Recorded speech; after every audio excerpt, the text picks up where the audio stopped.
4:45. Good evening. Welcome to Sunrise School Division regular board meeting on March the 2nd. My name is Paul Mang, I'm the board chair. I'm going to call the meeting to order. And on 1.2, we have O Canada from École Dugald School. Please stand if you can do so.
Merci à École Dugald School pour chanter pour nous autres ce soir. Thank you. École Dugald School for O Canada.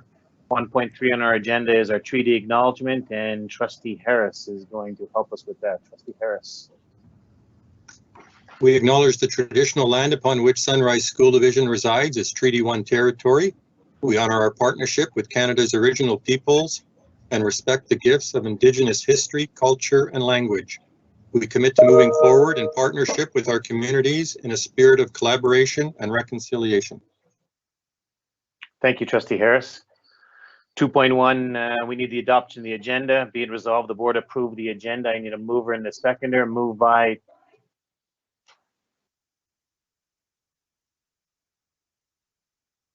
somebody's got to move it. Moved by Harris. Trustee Harris, seconded by? I'll second it, Russ.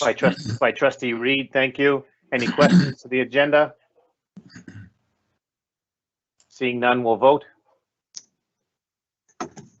And we will be voting electronically.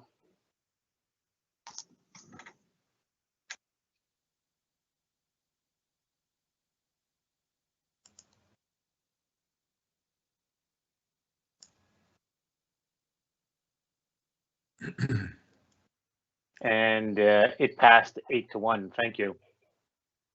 3.1 is chair's comments, and I'm going to save my comments when I'm going to give people an opportunity to share a story because I want to share a story.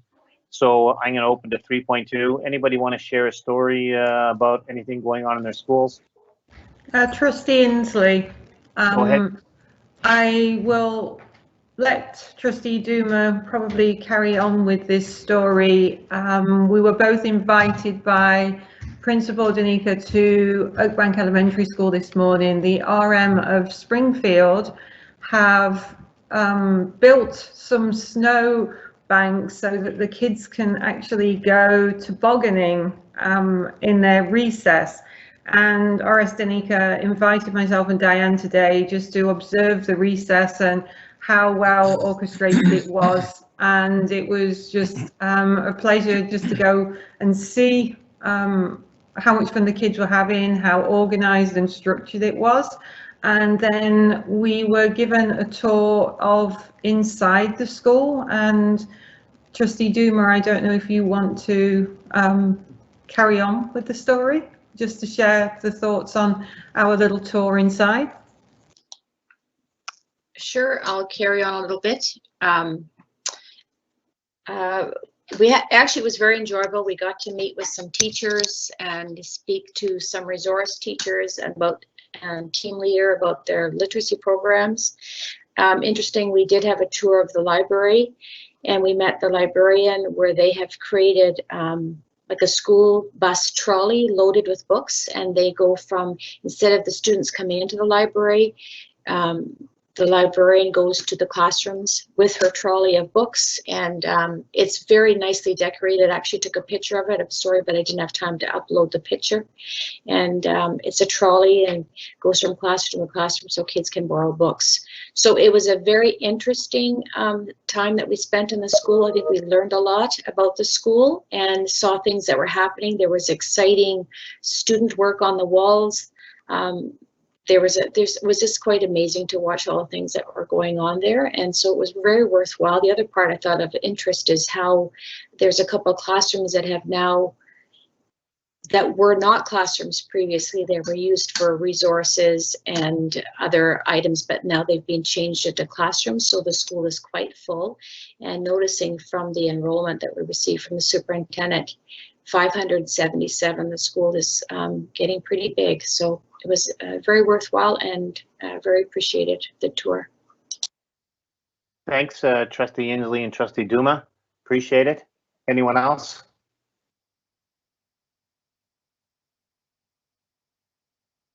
I have two. Go ahead, Kath. I have an email. We sometimes get inquiries on our website, and I have an email of thanks on the website that came out saying, "Hello, Sunrise School Division. I love this division. You guys have a great, safe set of rules, and it's a great division." A big shout out to the transportation staff, and congratulations for all the hard work. Good work. We're all in this together is one of them. The other is from a parent who emailed me directly. And again, I just want to give a shout out to those parents who take the time to do the good jobs. It's not always easy to do those good jobs sometimes, but it really makes a difference. So again, it pleases me to write this brief note offering some absolutely outstanding firsthand experience with teachers in Sunrise School Division. It goes on to talk about how their child had started in class. They had to make a difficult decision to move their child into remote learning that was offered. And they're continuing on with the remote learning, and so have shifted from the classroom teacher to our divisionally provided remote teacher. And it just kind of ends the email with how pleased they are with the teachers in the school division. And thanks again, Kathy, to you and the team for doing what you can to ensure Sunrise pupils are served well under the most trying of circumstances. So big shout out to all of the teachers, all of the staff who are just working hard. I said to my principals today at a meeting, I have no doubt that if we give them the problem, they will put their heads together and get it done. So I'm super proud of all the people in this division and our communities. Thanks very much, Kathy. Anyone else?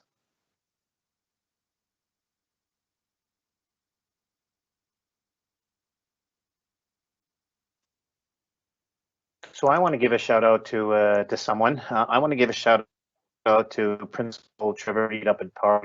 Again, all of, in some of our communities that are real small communities, we always looking for, and do you know what? He's exemplifying it inside the school and outside of the school. Inside the school, just 2 weeks ago, do you know what? He's leading a group of teachers in a workshop on the multiple use of ways EAs can be used in the classroom and supporting students. He's involved in our community outside of the building. He's a board member at Wings of Power, our community resource center. He's a board member on the golf course. He's a board member on our minor hockey. And he was fundamental in getting the outdoor arena going, certainly up at Powerview School. And it was great to see. And I want to make a comment that there was put out on Facebook that we needed some shovelers to go on out and clean the arena. And I ended up showing up late, and there was 2 people there. And Trevor was one of those people out there cleaning the rink. So kudos to him for the work that he's doing, showing leadership, and then also doing it himself, but leadership in our school and certainly out of our school. So kudos to the principal, Trevor Reed. Anyone else share a story? Okay, hearing none, we'll move on. 4.1, we have a delegation here tonight, and Kathy, I'll let you introduce the series of the third presentation that Jody's doing for us. This is trifecta. So we have one of our principals of student support services Jody Wolgosh is going to come talk to you about some high school data and work that's going on in our high schools. So we heard 2 meetings ago about literacy initiatives, early literacy initiatives in the early years. We heard a bit more about numeracy initiatives in the middle years, and he's here to talk to us about some senior years stuff. Jody, I think that's all of the airtime I'm going to stall for. Are you ready with your PowerPoint? I think so. We'll try Awesome. the sharing.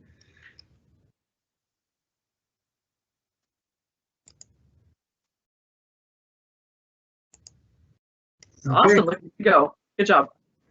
Third time's a charm, maybe. I guess we'll see. Okay, so welcome everyone. And so this evening, be presenting on grade 9 credit attainment and graduation rates in Sunrise. So we'll be looking at data from our 5 high schools: Ecole Edward Shire, Ecole Powerview, Lac du Bonnie Senior, Springfield Collegiate, and Whitemouth.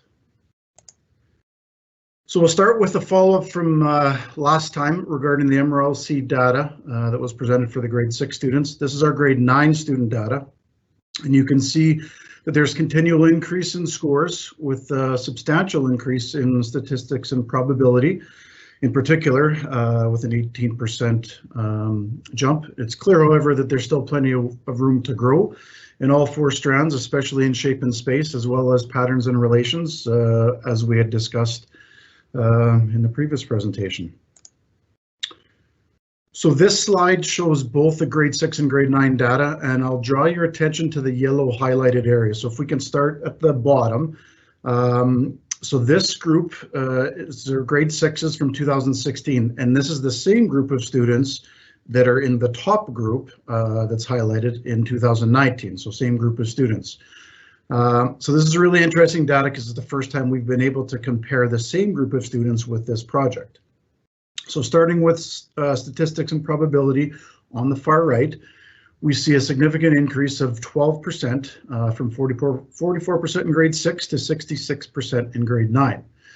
In shape and space, however, we have a 6% decrease, and that's certainly something we want to monitor as we move forward to see if it becomes a trend as well, and to see if maybe we need to dig a little bit deeper and see what's going on there. Was there something going on in grade 7 and 8 that we don't know? It's possible. It certainly highlights the need for us to add in our grade 7 and 8 teachers to the project to close the gap in those 2 years, and you know that's our plan moving forward next fall. And then the 12% increase in patterns and relations is also significant, but also reinforces that continued efforts are still necessary to build on that success, because we'd certainly like to see it much higher than 58%. The next 2 slides are a comparison between Sunrise data and the combined data from all the rural school divisions participating in the project as was requested. The bar graphs I will be showing are Sunrise data from 2019, and what I've done is taken 2 outcomes to highlight some differences, and then what we've done in terms of informing our next steps because of it. So the results that I'll show are now being used to target some specific outcomes that need improvement in numeracy, and we're using residencies and mini residencies that are taking place in our schools with our program leader, Alan Stevenson.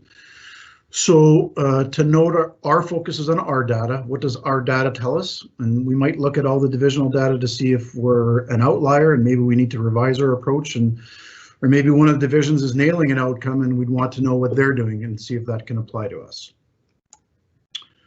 So this is number sense outcome N5, and the Sunrise, our average is 39% compared to 49% in all of the rural school divisions participating. So it's quite a bit lower. This was also not just this year. The data showed that kids have struggled in Sunrise with N5, the perfect square outcome, consistently over a couple of years. So as a result, our program leader, Alan Stevenson, scheduled residencies in grade 9 classrooms. And that was in an effort to try to offer something different to these students, since the teachers have really continued to work as hard as they can with getting this, same or similar results. So maybe a different approach is necessary. So manipulatives and vertical learning tasks were both new to these teachers and students, and they were demonstrated and used. And then subsequently, the students responded really well. and then became advocates asking their teachers to do more of those kinds of activities. And then since then, manipulatives have been incorporated regularly into teaching. And in addition, the kids are more often up out of their desk and working vertically on rich math tasks and problems. And this was anecdotal evidence collected from last year. Unfortunately, the COVID protocols this year have really limited the ability for our students to get up and work vertically. We're really hoping we can start to return to those activities or find other ways to modify them very soon, because we know they're really effective. And having said all that, we're anticipating an improvement in N5 moving forward, given all the work in changing teacher practice in this area. Here I've included examples of the 3 levels of questions for this outcome N5, just so we have an understanding. So level 1, which of the following numbers are perfect squares? Justify your thinking. Level 2, is each fraction a perfect square? Explain your reasoning. And then level 3, evaluate if the square root of 9/16 is a perfect square. Draw or sketch a diagram to justify your thinking that includes what the side length of the perfect square would be. So it's important to distinguish between the levels, level 1 being just the surface, and then level 2 and 3 progressively digging deeper. And another interesting thing to note is when we look at assessment data, it's not visibly apparent what levels of questions were used. Students might be very competent at level 1 questions, but struggle to demonstrate the same competency on level 3 questions in the same outcome. There are many factors at play there, so just some good info. So the outcome to look at here in patterns and relations is PR1, and that's identify and extend a pattern to problem solve. The Sunrise average was 55%, and the all divisions average was 40%. So although we're significantly higher, it doesn't necessarily mean we're doing well or that we should be complacent with our students' performance here. Because at 55%, we know we need to improve in this area, and looking at the chart even more so in PR4. But the takeaway here is just a reinforcement that while the all divisions data is interesting, it's not something that we focus on. We're focused on our students and what we need to do for our students to improve.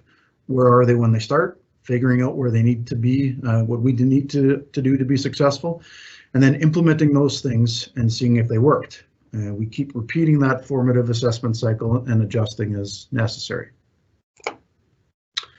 The next section is on grade 9 credit attainment. So grade 9 is the first year when students must pass core courses toward earning their high school diploma. And for many reasons, this transition year can mean declines in academic achievement and increased absences among other social factors that can impact their success. The research is pretty clear. It shows that success in grade 9 credit attainment is a critical determinant of a student's likelihood of successfully completing high school. So we'll start with provincial data that I took directly from Manitoba Education, and it's separated into math and ELA.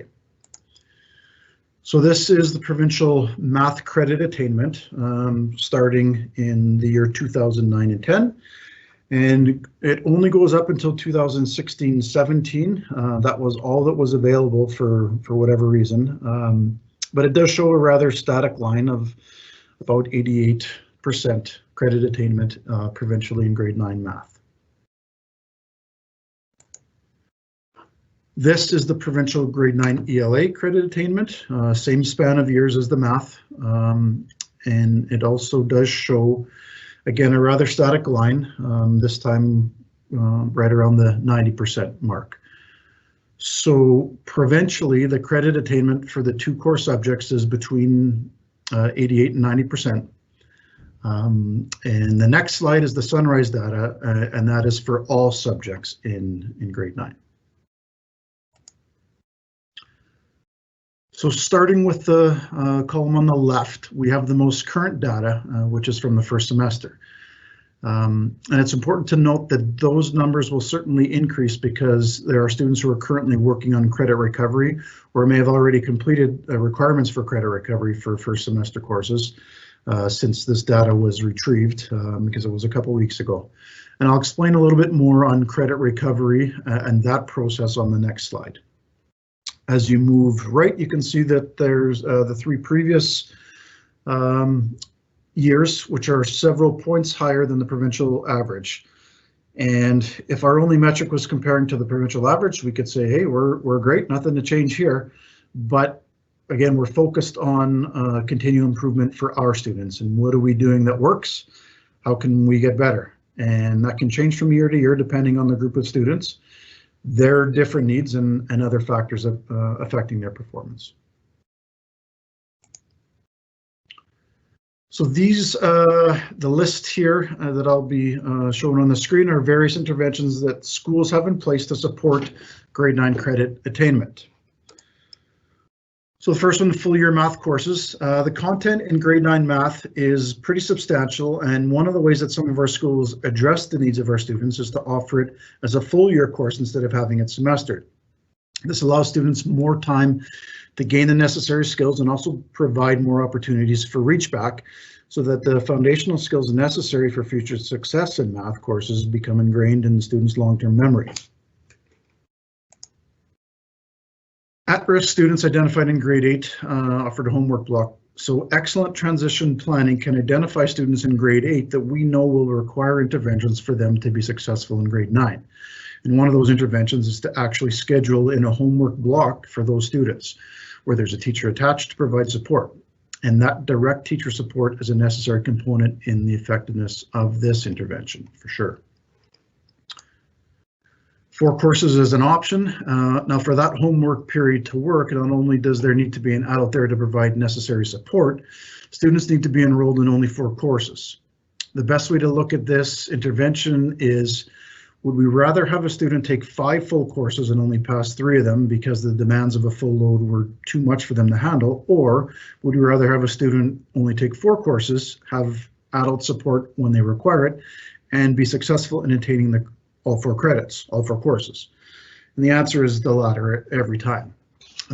Success breeds success. So having students feeling good about their accomplishments and having adult developing a trusting relationship with them will certainly bode well for them in their future credit attainment in high school and success overall.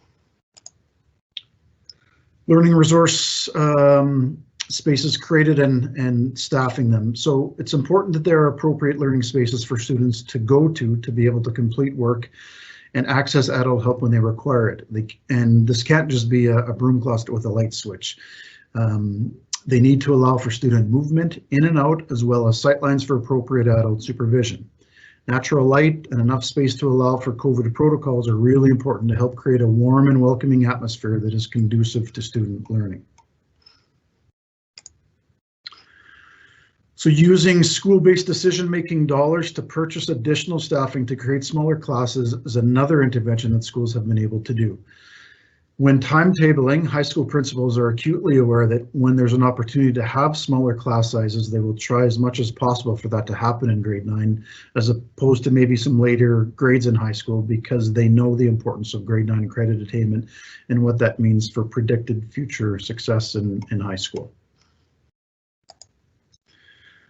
Learning support in classrooms. Sometimes the learning support that grade 9 students require is better suited to be in classrooms instead of in learning support spaces. And this can be in the form of team teaching in larger classrooms when making smaller class sizes is not an option, or just providing targeted support in specific classrooms that are identified in the student profiles and class profiles processes, which are really important for this. Student services teachers remain with their grades. So this is when team members move up with students, and we know that they're a vital part of a school's ability to provide students with the appropriate interventions necessary for their success. So knowing each student and developing a trusting relationship with them and their caregiver is a vitally important aspect. One of the ways this can be developed is with consistency of personnel. So instead of changing responsibilities every year, the same student services teachers move up with their students. This is really important as they will see multiple teachers throughout their courses, and instead of starting over with a student-specific plan for every class, the student support services teachers can help bridge the gap and be proactive in planning for each student's success. And I can't emphasize enough the importance that creating a partnership between the school and the home brings for student success. This isn't achieved overnight, and it's not as simple as sending a few emails. The contact needs to be direct, either in person, which is more difficult these days, or phone calls. And it needs to be ongoing, sometimes on a regular schedule for some students. School and home have to be able to work together. And credit recovery options. So of all the interventions that I described, this is the one that's consistently offered in all of our high schools. All the others usually are proactive approaches, and this is one that is reactive because this process starts after the course is completed. And when I said consistently offered in all our high schools, it is. However, the approaches can vary in each school depending on the circumstances. Some have formal guidelines regarding marks and attendance, and some take each on a case-by-case basis. And the important thing to note here is that just because a student has a failing mark at the completion of a course, it doesn't mean that's it, start over, see you next semester. Each student is looked at individually, and it takes time and effort by the school staff to organize, but the student has their skin in the game as well. This isn't a simple, we'll move you along approach either. Students still need to earn their credit, and there are many stipulations placed upon them. I'll give you a kind of an extreme example that happened to a group of students this year. So it started with the Christmas holiday. Students, of course, are off for 2 weeks. And then all high school students moved to remote learning for 2 weeks. And although there was lots of time and effort were put in by high school teachers before Christmas to prepare the students for what it would look like and what they would require, sometimes you really don't know until you start. And students who thought they were ready and assumed their device or devices would work at home found that not to be the case. And it was due to many factors. Sometimes it's bandwidth in the home when multiple devices are trying to access the same internet at the same time, but there was many difficulties with it for some. So some were not able to take part in any of the synchronous learning activities for those 2 weeks. And then there was a positive COVID case. So those same students had to self-isolate for 2 weeks. So that's 6 consecutive weeks with no direct teacher support. And then it's the end of January, which is exam time for all first semester courses. So how could we expect those students to be able to do well in those exams that might be worth 30% of their mark? Well, depending on the students and the situation, credit recovery was an option. Another option for some students was to not even write the exam at all and instead use the in-class triangulation of data on the outcomes that they were able to demonstrate in the course throughout the semester and compare that with the language in the provincial report card. And then the report card on the first semester have the comments that reflected the fact that the student was able to demonstrate the required outcomes during the course and that the final exam was not written. Or if they attempted the final exam and bombed it, the comment reflected the mark that it attained in the final exam did not align with the level of understanding that the student showed throughout the course. And then the final assessment has been weighted to reflect a more accurate representation of their learning. Now, that's an extreme example, and that actually did happen, but it demonstrates a willingness by our high schools to consider all the factors and make sound decisions. The next are the graduation rates. So the first slide I'll show is provincial data, and the next one after that is Sunrise. And the provincial data distinguishes between 4-year or on-time graduation and 5-year and 6-year graduation. Now, there are many schools of thought on the different rates and what is the right way to present graduation data. And I honestly don't know why we distinguish between them, because as I mentioned in the grade 9 credit attainment section, there are many factors affecting kids' ability to attend school full time. And if the ultimate goal is graduation, and it is for the purposes of this data, then it really shouldn't matter if it takes 4 years or up to 6 years. So this is the provincial graduation data. The dark blue on the top is the 4-year graduation rates. And these only go up to 2019. 2020 graduation data was not available from the province. So for 2019, it's 85.4%, and for some reason it's in the 2017 column. So if you go up from 2017, you'll see it. And you can see that there's been a steady, slow increase provincially in the last 5 years. The light blue is the 5-year rate, which is 85.1%, and it's at the top of the June 2018 column. And the green is the 6-year rate, which is 81.9%. So all of these rates demonstrate a steady incline provincially. So this is our Sunrise graduation data for the past 3 years. Comparing it with the provincial data, we're right in line in 2018 and a few points higher in the past 2 years. So it's good data for us to look at, but it's important to note that it doesn't really answer any questions. What it does do is open the door to ask questions and get more information about those specific groups of students as to why. What were their needs? What were our interventions? What worked? What didn't? What can schools learn from each other? And I think we're just really scratching the surface here with this data. And as a division, we're looking to get better at accessing and analyzing it. Later this week, Kathy, Jackie, Lars, and myself will be working with Gord from ICT on how to harness all the student data that's available to us so that we can use it to better inform our decisions and help with targeted conversations with school admin. And I think moving forward, the plan is to regularly have data to share with you as well. So the following here are our graduation supports. So I mentioned the 5 or 6 year plan.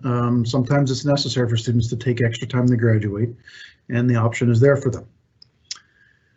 High school apprenticeship, we're really fortunate here in Sunrise to have Greg Link as our career development and high school apprenticeship support teacher. He connects directly with all of our high schools and provides programming support for their teachers and students. The high school apprenticeship program allows students to start their apprenticeship training while enrolled in a high school. It combines regular high school instruction with part-time, on-the-job, paid employment and training. It doesn't take the place of academic studies, however. What it does do is allow students to explore trades while at the same time completing their high school education. And attendance of their academic classes is mandatory. And a couple things to note here. A total of 8 credits can be earned in the high school apprenticeship program in grades 10 to 12. And for every 2 apprenticeship credits earned, a student receives a tuition exemption for 1 level of post-secondary technical training. So this tuition voucher is transferable for use in any of the over 50 plus trades. So an example could be a student could have worked as a cook and earned 8 credits and 4 tuition exemption vouchers, but then decided to change their career path. They can then use the vouchers for mechanic or carpenter training, for instance, or anything else they're interested in.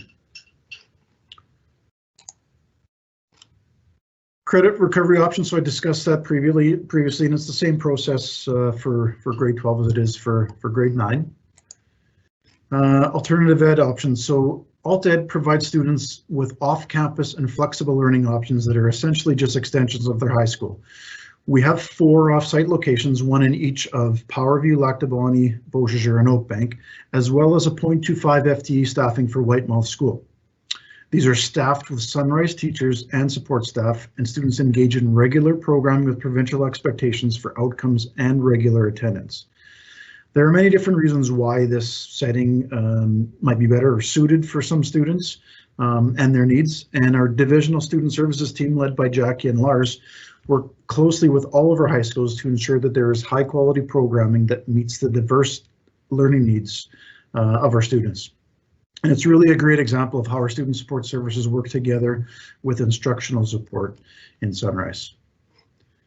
And the next points here are the same as I discussed with the grade 9 support. So learning resource spaces, learning support in classrooms, regular student support service teachers checking in, remaining with their students as they move up, and the real importance of direct parental involvement, especially for those kids that are at risk of not graduating. Okay, I am available for any questions. Thanks, Jody. Is there any questions for Jody Wilgosh? Yes. Go ahead, Trustee Nicol. Okay, I got 3 questions. The first question is, why didn't you include the colony schools in your data? That's a great question. I'll say it's partially an oversight, but also we do have a colony presentation later on. It wasn't. It actually wasn't done really by design, but point taken. So if you include the colony schools, the percentage might be different, either up or down. Is that correct? Yeah, I would say in terms of the numbers of students that are graduating, it would be, I mean, it could change slightly, but because of the small numbers of students that they have graduating, I think we could safely say that our numbers would be very similar.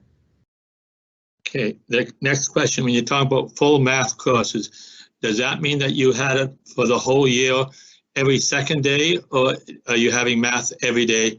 In other words, are you taking 110 hours for grade 9 math, or are you taking 220 hours for grade 9 math? I might ask Kathy to help on that, but I know that it is the full year. I don't think it's any more time. I think it's for the full year.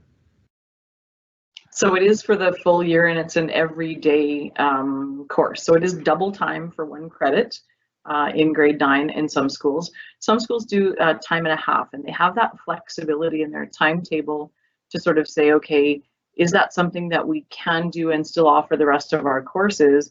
Because otherwise we are going to have too many kids who just don't get the basics of what they need.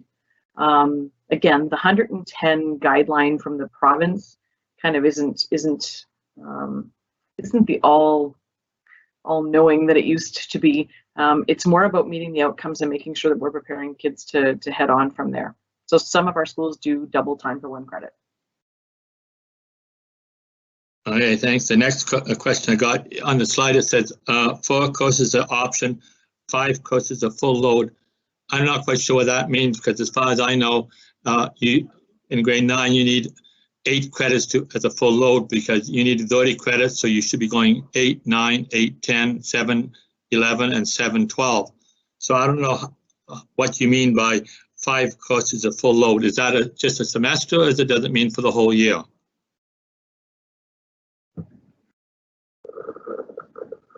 That would be for a semester. Thanks, Jackie.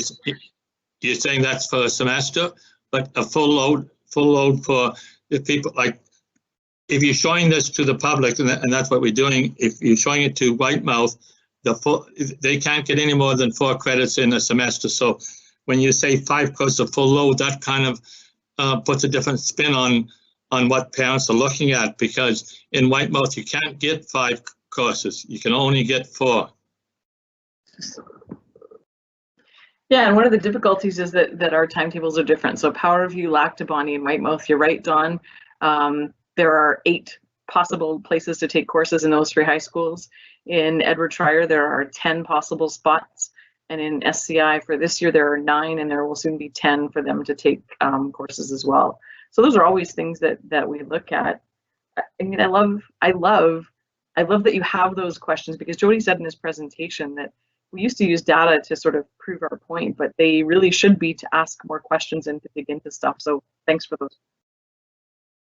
Yeah, I just wanted to, because I can see something from Whitemouth and Lactamon saying that we only can get 8 courses or 4 in a semester, which has clarified, which I'm glad that it was clarified by you, Kathy. Thanks very much. I'm finished with my questions. Thanks, Don. Anyone else for questions?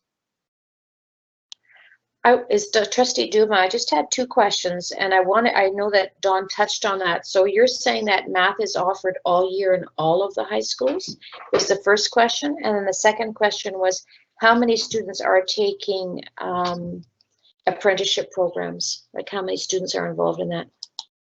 Yeah, so the first question, it's not in every high school, and I didn't want to, when I was putting this together and meeting with all of our high school principals, I made it really clear to them that this isn't about comparing schools and saying this school is doing better than the other school, because they all have different needs and serving different communities. And so what I put up there are different things that are happening in different high schools. So it isn't happening in every high school, but it is an option in some. And then so the next question about apprenticeship credits, We don't have data from this year yet, but I can tell you from data from last year.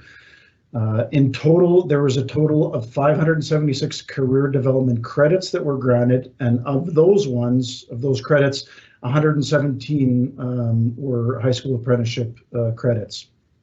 And the other thing that I received from Greg was that we're anticipating that our total credits are going to increase substantially this year. And that's because many of our students started working in March last year when schools were shut down, and then our school division, our website, kind of served as a conduit to employees as an incentive, to hire kids, because we didn't have student employment centers. So guidance counselors, were able to identify some of those students in September. And a lot of our students have continued to work throughout the year in our high schools that are in school one day and at home for the other day. They're using that time to actually work, and so we're, as I said, we're anticipating a real increase in apprenticeship credits for this year. So do you have just the number of students, just roughly how many students are involved? I don't have that, and so I don't want to say something that's false. It is something that we could gather. That would just be checking in with each high school. Okay, thank you. You bet. Any other questions from anyone? Trustee Harris? Go ahead. I have two. Graduation rates in your slides appear to be increasing each year. Can this be attributed to smarter students, easier exams, better teachers, improved teaching material, or it's just not possible to pick just one reason? Yeah, I think there's so many variables, and it can change from year to year.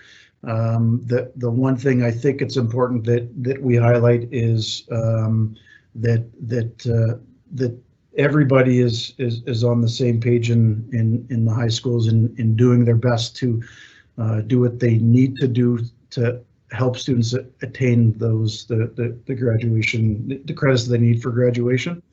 And so, when I stated in that slide that it's not a, you failed the course, see you next semester. There's options for students to gain those credits, and it isn't moving them along. Students still have to earn it, but there's a realization that sometimes there needs to be some flexibility, and I think that's really important. Thanks. Secondly, Can I add one indicate thing to that, Robin, before you do your second one? certainly. Thank you. I think that there's also a societal shift to whether it's post-secondary school at a university or college, or whether you're going into a trade, that benchmark of having a grade 12 diploma is much more important now. So there is a lot of that bridging that Jody talked about between employment and what are you doing after high school. That credentialing, as we call it, has shifted up. So with that in mind, it's kind of, but it's not quite into that. Maybe it doesn't lead into my next question. So forget what I just said. So still have a second question. Is there any indication that these COVID years with remote learning going on is going to have an impact on our MRLC stats and graduation rates? Yeah, really good question. I guess we won't know for sure until we see some data. But I mean, we know everybody is working really hard and doing whatever they can with the time that they have with their students. So time will tell. It's really unfortunate we didn't have the MRLC data from last year, but I mean, it is what it is. We get thrown the curves and we do our best to deal with it. Right. Thanks. Anyone? Any other questions for Jody? Trustee Rowland here. Go ahead, First Diane. of all, I would like to thank you very much, Jody, for bringing this comparative data. I really appreciate you coming forward with numbers and figures and some stuff for us to mull over. I really appreciate that. Thank you. And I had one question about the apprenticeship. You were talking about working for, if you did so many credits, you would be eligible for tuition vouchers. And I was just wondering who's or where the funding for these tuition vouchers is coming from, and which schools would they be able to redeem these vouchers at?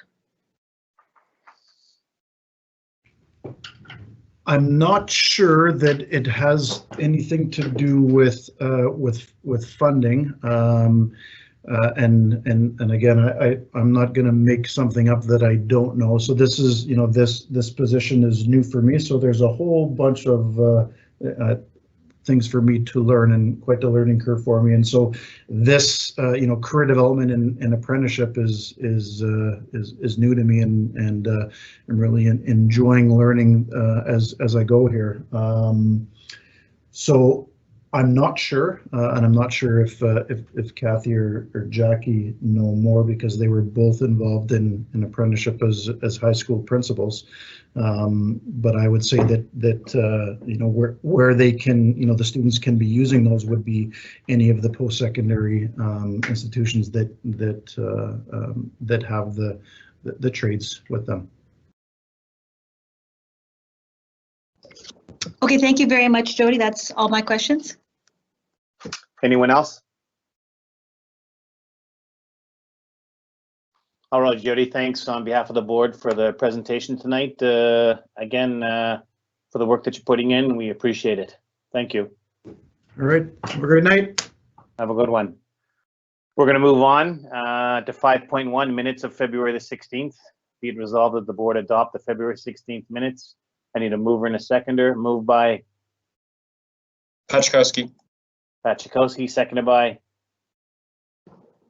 Roland. Trustee Rowland. Any questions to the minutes? Hearing none, we'll vote.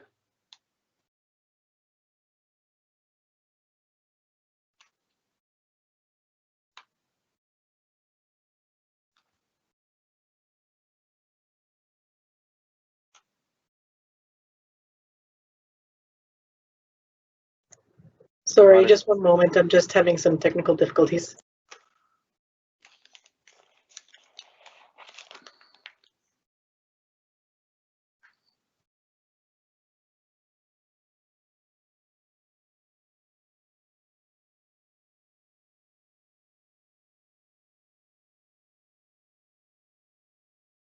Talk us through this as to how we're doing. Do we need to?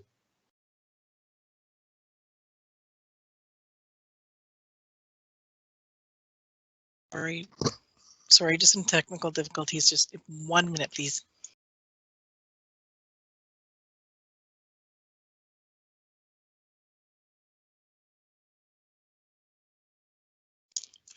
It looks like we're gonna have to do manual at this point. There's something going on with my screen here. Sorry. Okay, so I'll go around. Trustee Barry.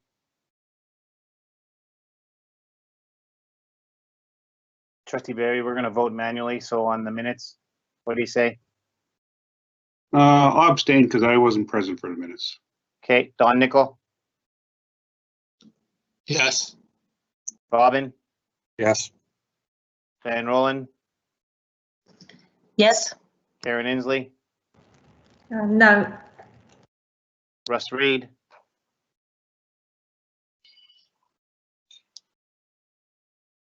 Russ, Yes. thank you. Jared, Yes. Diane Duma, No. and Paul Magnon, yes. So it's passed with 6 voting for, 2 voting no, with 1 abstention. Thank you. We're going to move on to Superintendent's Report 6.1. Jackie, Superintendent Timko. Thank you. I do have my report that I have for the board. And it talks a little bit in the report about how we enjoyed a little hiatus from our weekly bulletins. We were pretending that life was normal, that the government had come out and said that there would be some new restrictions or protocols because of the variants that were surfacing around. We then just got that information hot off the presses late yesterday. So it's not part of the board package yet because we upload that stuff on Friday for the trustees. But I do want to take a little time to go through the variant stuff, even though that's not in my report. I will attach it here and we'll also put it on our website. It will be part of the weekly bulletin that comes out to our families and our staff tomorrow. There are a couple of really important highlights, and those highlights are that the province is going to take a stricter look at the protocols when it comes to variants that might be identified in schools. The biggest switch is that entire households will be isolating if a household member is deemed to be a close contact of a COVID-19 case. So in the past, if there was a positive case, there would be close contacts that were identified, and then they could come back after a period of time, or if they had a negative test. Right now, if someone is identified as a close contact and not a positive case, the whole household would be isolating. That's a pretty important and significant piece coming from the province, so it makes it really important for us as a society to make sure that we're following our protocols, that we're keeping our distance, that we're washing our hands, that we're wearing our masks, but most importantly, that if we're sick, even mildly sick, that we need to be staying home because the stakes are getting a little higher with the variants. We still do some pretty vigorous contact tracing with public health. They've also identified in this bulletin, and it will be the direct bulletin as well that is shared along with the weekly bulletin, if there is a variant identified in any school in the province, public health is going to be directly involved and may implement more aggressive measures. That might include sending an entire cohort or entire classroom home if necessary. There are some significant timelines in this document that also talk about if a close contact tests negative, they still have to complete their 14 days of isolation. The household members get to end their isolation, but the close contact doesn't. If we have a close contact who doesn't get tested for COVID-19, the household members of that person still must isolate until the close contact completes the 14 days of isolation. There's also a part in here that talks about if a close contact chooses not to go in for a COVID test, then our close contact, whoever that might be, has to isolate for 14 days, but then also followed by an additional 10 days for a total of 24 days that the entire household is going to be isolating. So there are some significant changes to the amounts of time and what that means for the isolation. There are exemptions for both education, people in K-12 education and people in healthcare. That's part of that document as well. And then again, at the very end of the document, there is an email website address that you can send email questions to. So that will come out in the weekly bulletin directly from the province, and we'll pull the highlights from there as well. We also talked last time about a dashboard that was on, and I've got the website for the dashboard there as well. The last thing that is sort of a late changing piece is that yesterday Dr. Rusin held his press conference, and he answered some questions that were related to schools, and that has caused some further questions for us as a school division, and I wanted to take this chance to answer those questions. So in Dr. Rusin's press conference, he was asked a question about what happens with music in schools, and can students play instruments and can music still happen in schools? And his answer was that, yes, of course it can happen. You know, why isn't it happening? And I'm probably paraphrasing and not even getting it close, but that's kind of the gist of what he talked about. The difficulty with that is that Dr. Rusin gives public health advice to all of the different entities who then translate that public health advice for their own departments. So Manitoba Education, that branch of the government, gives schools and school divisions directions as to what we are following based on those recommendations from public health. So Manitoba Education has absolutely said that there is no wind instruments being played in school and there is no choral happening in school. And there is a link to a January 18th frequently asked question that we'll put up on our website and include in the weekly bulletin. But we as schools and school divisions have to follow what Manitoba Education gives us as directives. So we can't sort of read what's in the paper or listen to the press conference. We have to go directly with what Manitoba Education gives us as those directives. That frequently asked question page, it's about a 5-pager, and I think the information around both band and wearing masks in phys ed class are on that 4th page in the questions, but it has the most recent answers to those questions in that frequently asked page of responses. In our Sunrise schools, we still have music classes and we still have phys ed classes. Some of our students are still playing their wind instruments, but they can't do that well at school. So when a group of students get together for music class, they might be doing different kinds of music, and they're doing some rhythm work on kind of the stomp variation on garbage cans and chairs and things. They might be doing some music history. They can still be practicing and playing their instrument and doing individual stuff at home. Some of our students have been sending in recordings of themselves playing, and it's less than ideal. It's not the only thing that's less than ideal. If I asked our sports teams, they would also say it's less than ideal. If I spoke to anybody who missed out on their graduation last year, they'd say it was way less than ideal. It is a less than ideal approach, but it is the approach that we have to take in terms of sticking with the protocols that the province has given to us. Lastly, I just wanted to quick highlight that we also got some information that there is some technical difficulties and a bit of a breach with our student information system, or the software that generates our report cards. So tomorrow there will be a letter just coming out giving some further information on that, and that there might be a delay in the report cards coming home for our K-8 students. So stay tuned and have a look for that. It will have all of the information you need there on report cards. I think that's more than enough talking for me, unless there's questions. Thanks, Ms. Timko. Any questions for Kathy? Yeah, Trustee Inslee, I have one. So could I just ask for some clarification regarding the school division follows mandates set by Minister of Education and not public health orders directed from Dr. Roosen? Just want clarification so that parents are not confused on announcements made by the Premier and Dr. Roosen as to who the school division follows. Does that make sense? That makes total sense, and it's a great question, Karen. So public health and Manitoba Education. So Manitoba Health is one branch and Manitoba Education is another branch. They work very collaboratively and very consultatively, and they are involved in all of those recommendations. And Manitoba Education follows the societal protocols, but then they have to take those protocols and they have to translate them into an educational environment. So they work with public health and they work with those directives, and then they come up with, here are the rules or the guidelines or the policies or the procedures for schools in Manitoba.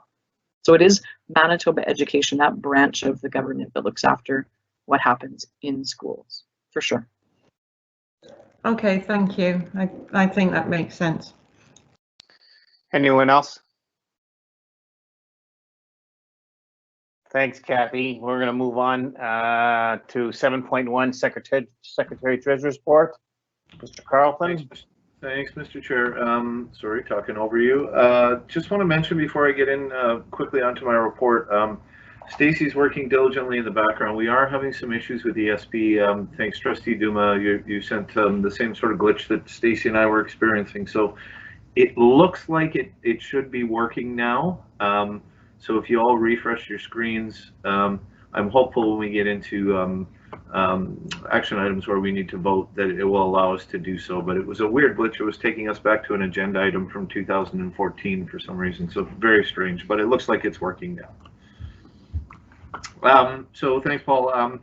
My report is there. Again, a couple of items that I do want to focus on. We do have, of course, in conjunction with our budget item tonight, approval for a bus purchase, which goes sort of hand in hand with the budget approval. So we'll discuss that, obviously, and take any questions on that when we get to that agenda item. We are looking at 4 buses and then an upgrade to our GPS units, which will allow us to look at some GPS applications, hopefully that may be interesting to parents down the road. I want to give our maintenance department, specifically Derek, a pat on the back. There's a couple of things on here. We are undertaking a phase 2 of the Edward Schreier HVAC replacement system.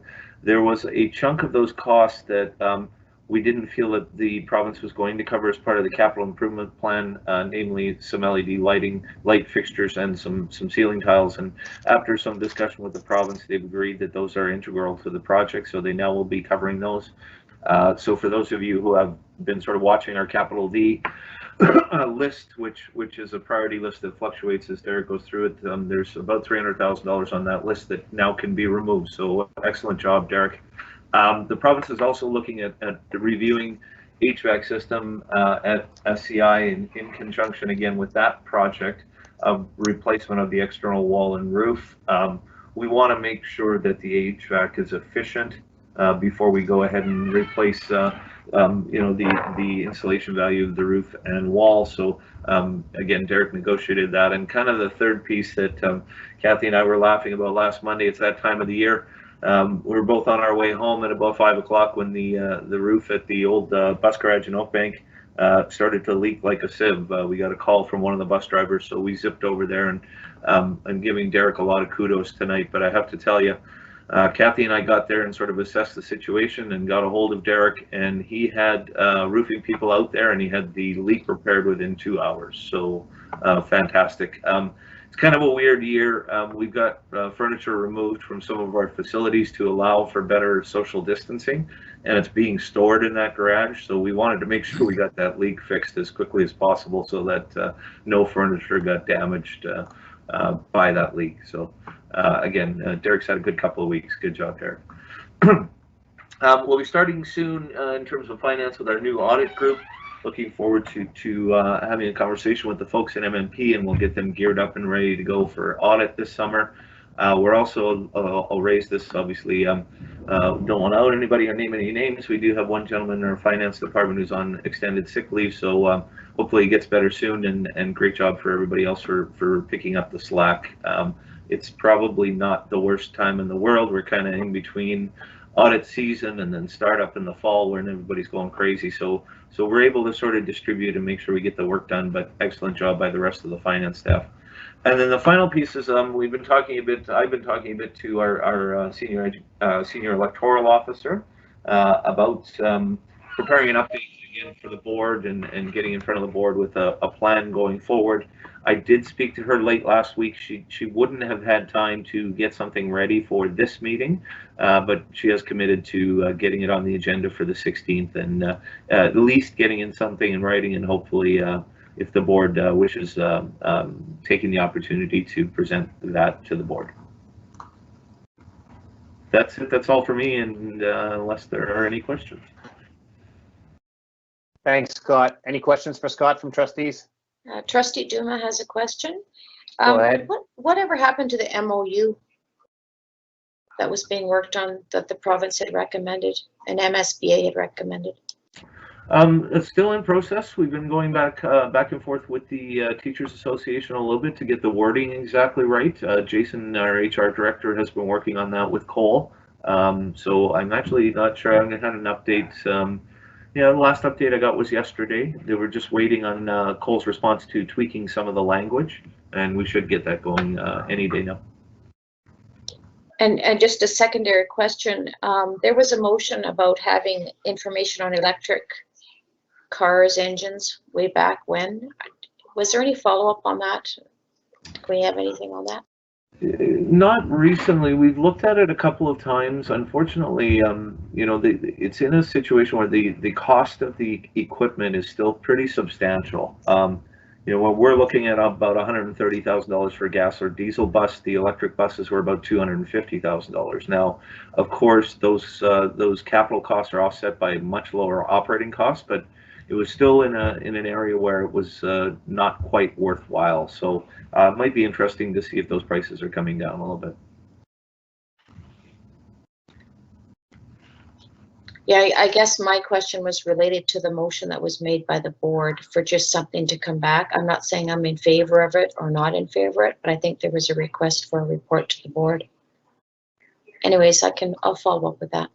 Yeah, I'd have to look at that, and certainly if you have it available, let me know and I'll follow up. Thanks, Trustee Duma. Anyone else? Okay, hearing none. Hearing none, we're going to move on. Or Russ, do you have a question? No. Okay. So we're going to move on. Thank you. 8.1 is COVID costs. Scott? Yeah, so I've been bringing every meeting, you know, some meetings obviously towards the not so close to the beginning of the month, I guess. I'd bring the Safe Schools report, which is the monthly reporting to the province. This time I didn't have an opportunity to get that completed for February, so this is not the formal report that goes to the province, but you will see information here on what our expenditures were for February. It's kind of small. I've got it categorized into different areas of expenditures. I hope you can all read that, but about $263,000 related to COVID costs. Most of that people costs, labor for maintenance staff to clean, extra teachers as we've hired for remote learning and itinerant subs, and then maintenance staff. This is fairly consistent. When I prepared this report, I looked at our January Safe Schools report, and we were projecting out for the rest of the year, which would be about 6 months after January, to spend about 1.3 million, so about $280,000 a month. So this is pretty consistent. We've been in line, so nothing really changing or causing me to be concerned about our projections going forward. Thanks, Scott. Any questions for Scott about COVID costs? Just to make sure that I'm looking at the right number, it's where the total number line comes down to the bottom. That's the number that I'm looking at. Correct? Yeah, when you're looking at the number columns on the right-hand side of the page, Dan, it'd be the farthest left column, the first column that has the numbers, 263,000. Okay, yeah, thanks. Yeah. Hearing no other questions, we're going to move on. 8.2 is spending update. Scott? Yeah, I think we just had this as a placeholder, Paul. I discussed a little bit on where we're at with spending. I think this and the next item are related in the sense that we were looking to hopefully have an update as well for 8.3 on the capital support proposal. Oh, yeah, okay. Yeah, unfortunately, I don't at this point in time. Derek did speak to Manitoba Education Capital Department, and they were anticipating getting letters out to school divisions on the proposals we submitted either late last week or early this week. So I was really hoping, if nothing else, to have a verbal report to the board tonight, but I've not heard anything yet. Okay, thank you. You bet. 8.4 is our budget approval. We are going to table that to later on in the evening for later on discussions. 8.5 is our bus purchase, bus purchase. We're going to table that to later on in the evening as well. We're going to go to 8.6 Divisional Survey.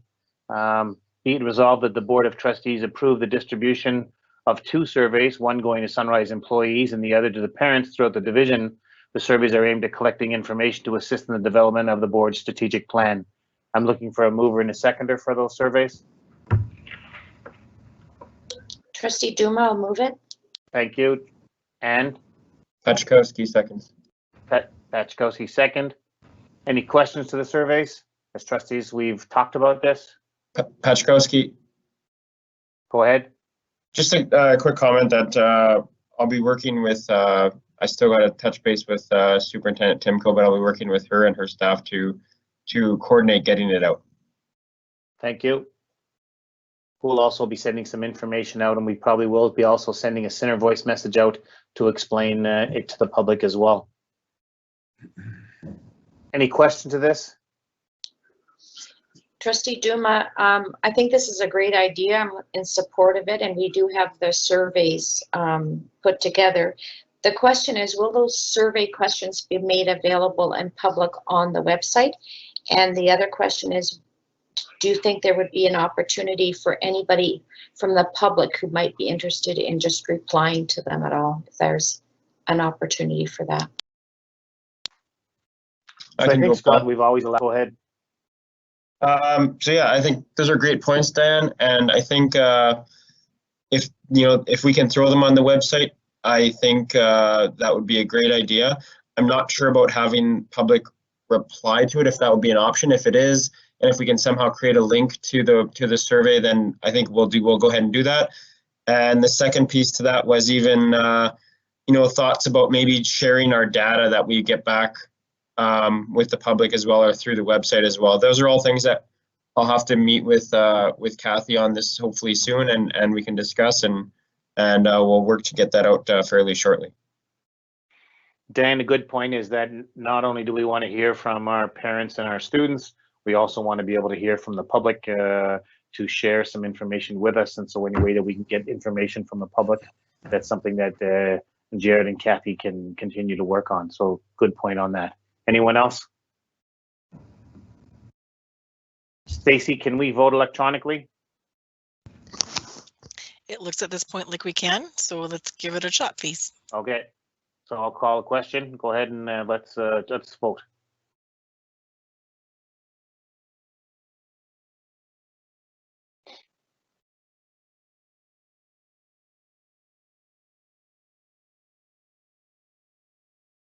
Okay, so it passed 9-0. Thank you for doing that. Nice job, Stacy. Thanks for getting us done in that. 8.7 is the proposed subdivision arm of Springfield. It's for information. Scott, did you want to add anything to this? No, it's there. I mean, we'll send in our standard response. Just a heads up to the board, and we were kind of working on it today between Paul and I, so didn't make it to the agenda tonight. But we did get a question from Broken Head on why it is that we were asking for 10%. Are we planning on building a school anytime soon? So we kind of prepared our response that, we set these monies aside, and, if our communities continue to grow at some point in the future, certainly we will look at expanding facilities. So that's the purpose for it, and I expect, we'll provide the same sort of input to Springfield here. Thank you. Any questions on the proposal of the subdivision? Just to Trustee Duma, additional information about the 10% that we ask for. I think it's targeted. It can only be used toward new schools or possibly purchase of buses. I believe that's what the Act says. So we can't spend it on nothing. It has to be spent in those two areas if we get it. Yeah, I'm not sure about the discussion on buses, Dan. You may know more about that than I, but for us historically, what we've done, and certainly the board has input on this, is put it away into a land reserve account, and we've certainly used it for the purchase of land for school facilities. Okay, thank you for that. Let's move on. 8.8 policy committee update. Committee Chair Harris, the floor is yours.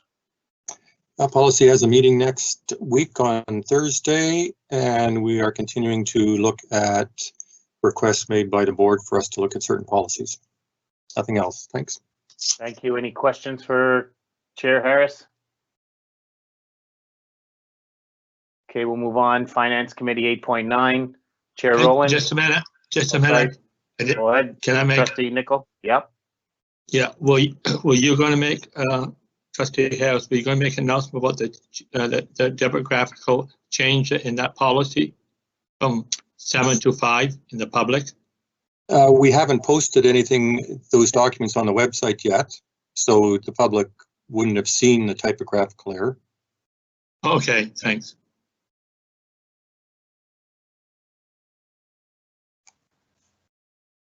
I think you need to explain yourself now, Robin, if anybody's listening. In a motion that we certainly in a motion we made last week, one of our documents had a typographical mistake in it that was spotted just before we were going to post it to the website, and we confirmed with others that we could simply make that correction to the typographical mistake before we do post it finally to the website, which should happen in the next day or two, likely tomorrow. Thank you for clarifying, Thank you. Chair Sorry. Harris. No, that's good.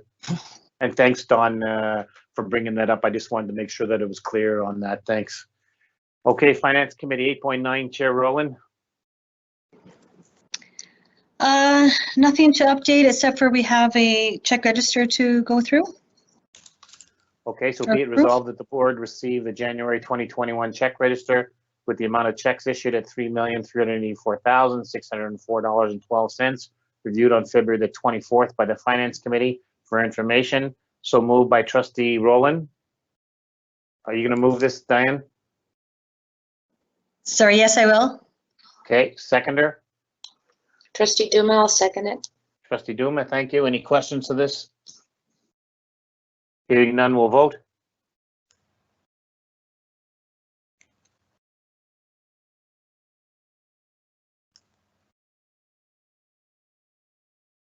And this passed 9-0. Thank you for doing that.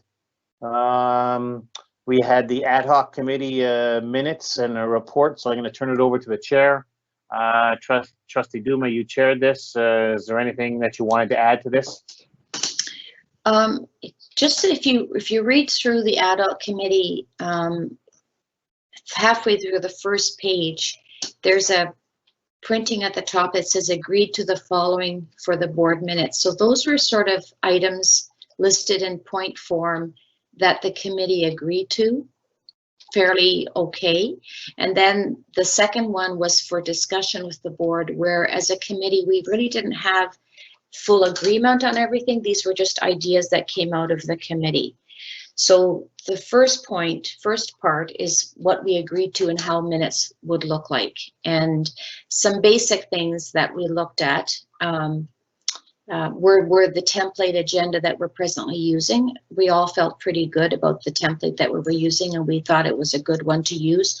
So there wasn't any ideas for changes for that. We did make some corrections about how attendance is written, and that's already being done in the present minutes that we have. Then there's other things, as you read through it, some questions about using the words except by consensus and what that really means. Is that the proper term to be using? Things like correspondence being listed. What do we list? What don't we list? What comes through an email that should be part of the documentation of the board? Basically making sure that the minutes are a historical record of the board. And if someone was to go back at our minutes, you know, from 5 years in the future or the back, they would understand what those minutes were referring to. So these are just some ideas that we brought forward. And it was, I think it was a good discussion. I think the 2 meetings that we had with both Stacy and Scott, Karen and Dawn, they were pretty busy meetings, and I think we covered a fair bit. So it's really for people to look at, and if the board agrees with the points in the first section, then that would be what we would use going forward for minutes. And then the other part for discussion, that could be at another day, at another time. One of the things that was interesting in our discussion was how much our secretary assistant to the board does. Like, there's an immense amount of work that goes into putting these board meetings together. They're definitely not the old day with the secretary sitting there and writing notes by hand. There's the ESB to control, there's the YouTube control, there's tons of work that goes on behind the scenes. And there was a discussion about why do the items on the agenda come up at the board meeting? Like, how do they go public at the meeting itself, and why aren't they made public prior to?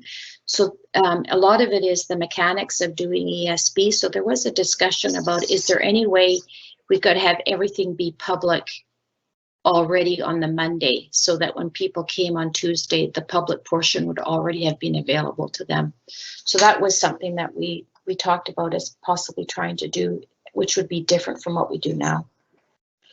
So that's it, and anybody can speak to what I spoke about if I need anything corrected. So nice work, Trustee Duma and your committee. I see that there's probably, you've got about 10, 12 bullets of things that you've agreed upon, and there's probably about 8 bullets where you still need some discussion. You added 2 questions. Would the board like to see the committee continue and follow up on some of the questions? And would the board like to see the committee create a policy with regard to the minutes and the agendas? I'm going to speak for myself. I would like the committee to create a policy with regard to minutes and agendas, or certainly an outline as to exactly what we need to go ahead and do. And I would like you to come back with it so that it's crystal clear. This is how we're going to go ahead and do our minutes. That's what I would like. I'm going to certainly go round table and let people go ahead. They've seen this. They've seen your questions. They can add to it, but that's where I would like to go so that we have a clear understanding.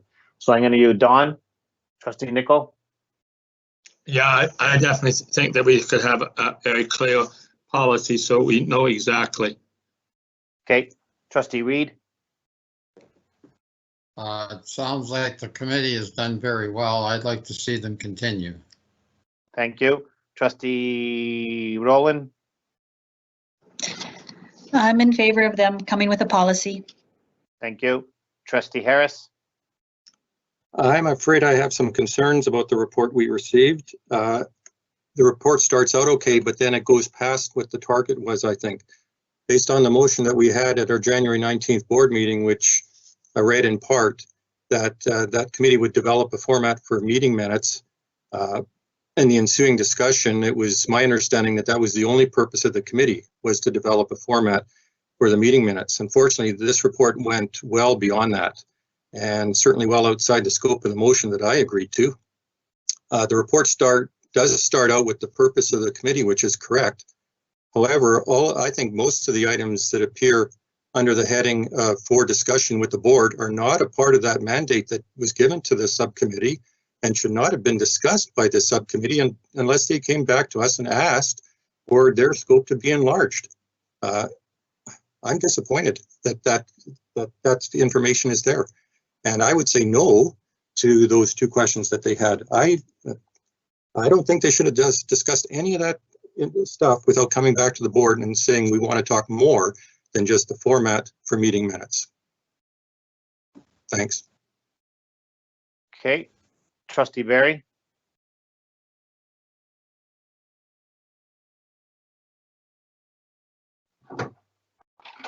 Oh, I'm okay with discussing it, or it's okay. Trustee Inslee. Obviously, I'm on the committee, and I'm in favour of being directed to conduct further conversations and a policy, if needed, be discussed, bringing that back to the board. But on the report, it does say for discussion with the board. So we've just shared topics that we'd like to discuss with you. We've not. I don't believe that we've gone past what we were asked to do. I just think that we probably have gone above and beyond the call of duty, but in a constructive way, and we've posed questions for the board to discuss. So that's just my comments. Okay, Trustee Paczewski. Thank you, Mr. Chairman. Yeah, you know what, I kind of felt the same way Trustee Harris did a bit. I do want to see them develop a policy with respect to, really the first part of that report that we got. And I think they have enough information there in that first part to provide our secretary with some good information earlier on, as early as possible, to create some consistencies, because that's where this committee came from, was that there were some inconsistent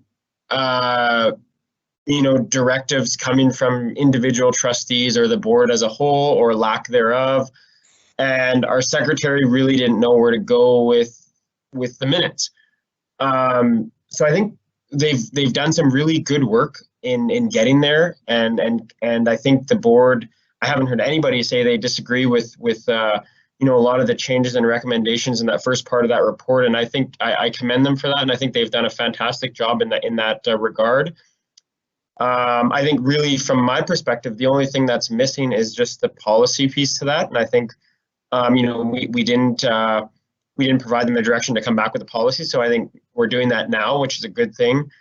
But I do agree that a lot of the discussion later on in the report wasn't in the spirit of what we were looking for. We were looking for something to provide our secretary with some clarity as early as possible. So, I mean, I don't want to see discussions going on with no direction or nothing else coming to her for months on end. I think we're there. I think they've done some great work.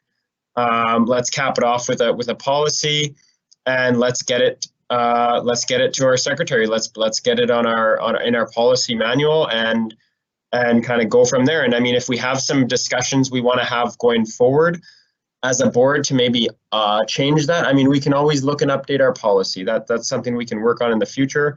But I think we have a really great foundation. They've done some fantastic work. We have a good starting point. I think that's kind of where it needs to go for now. And that would satisfy me. So did I ask everybody for input?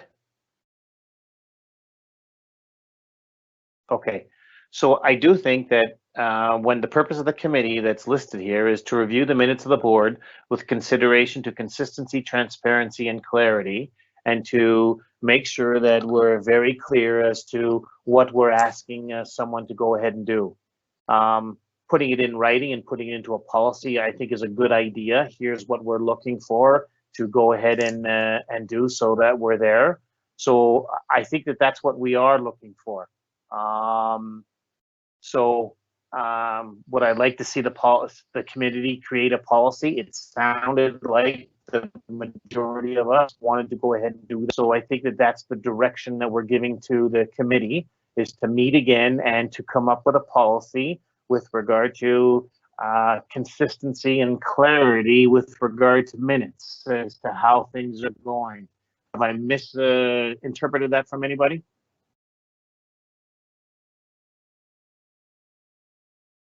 Well, okay. I think also when we talk about minutes, we also when we're doing minutes, there are legal obligations for minutes. So we got to do the legal obligations too. So if we're doing something that's not illegal, that's illegal according to the Public School Act, then we should be reviewing those and changing that. And that we should be talking about the. Give me an example, Don. Well, if you read the Public School Act, all board meetings are supposed to be chaired by the board, and that's not what we're doing. So that's something I think that to me, that's part of the thing. That's you can't follow the Public School Act when you feel like it, and not follow it when you don't agree with what the Public School Act says. So that's something that I think this committee should be looking at and be bringing it back to the board. And that's one of the things we said for discussion with the board. We didn't say this is what we agreed to, but we said, look, we have to discuss with the board further because there's some illegality here that we're not following. Okay, so I think that what is clear. Go ahead. All right.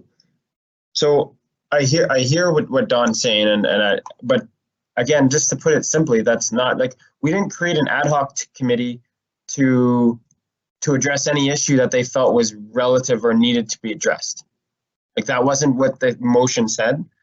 That wasn't what the ad hoc committee was created for. I guess that's my point, and I think that's what I heard from Trustee Harris as well.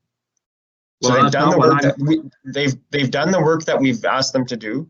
We're asking them now to create a policy based on the work that they've done and based on kind of the direction we want to go with our minutes and how we want our minutes to appear and be documented. And I think those other concerns and those other things are great to discuss, but that wasn't what we tasked that committee with.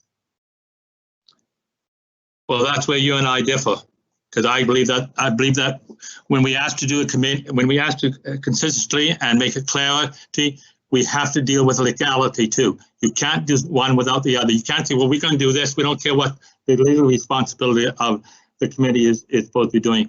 So it's not clear if you're doing something that's illegal. And I don't believe that we should be doing something illegal in our minutes. If it's not following the Public School Act, we should not be doing it, and we should be changing it.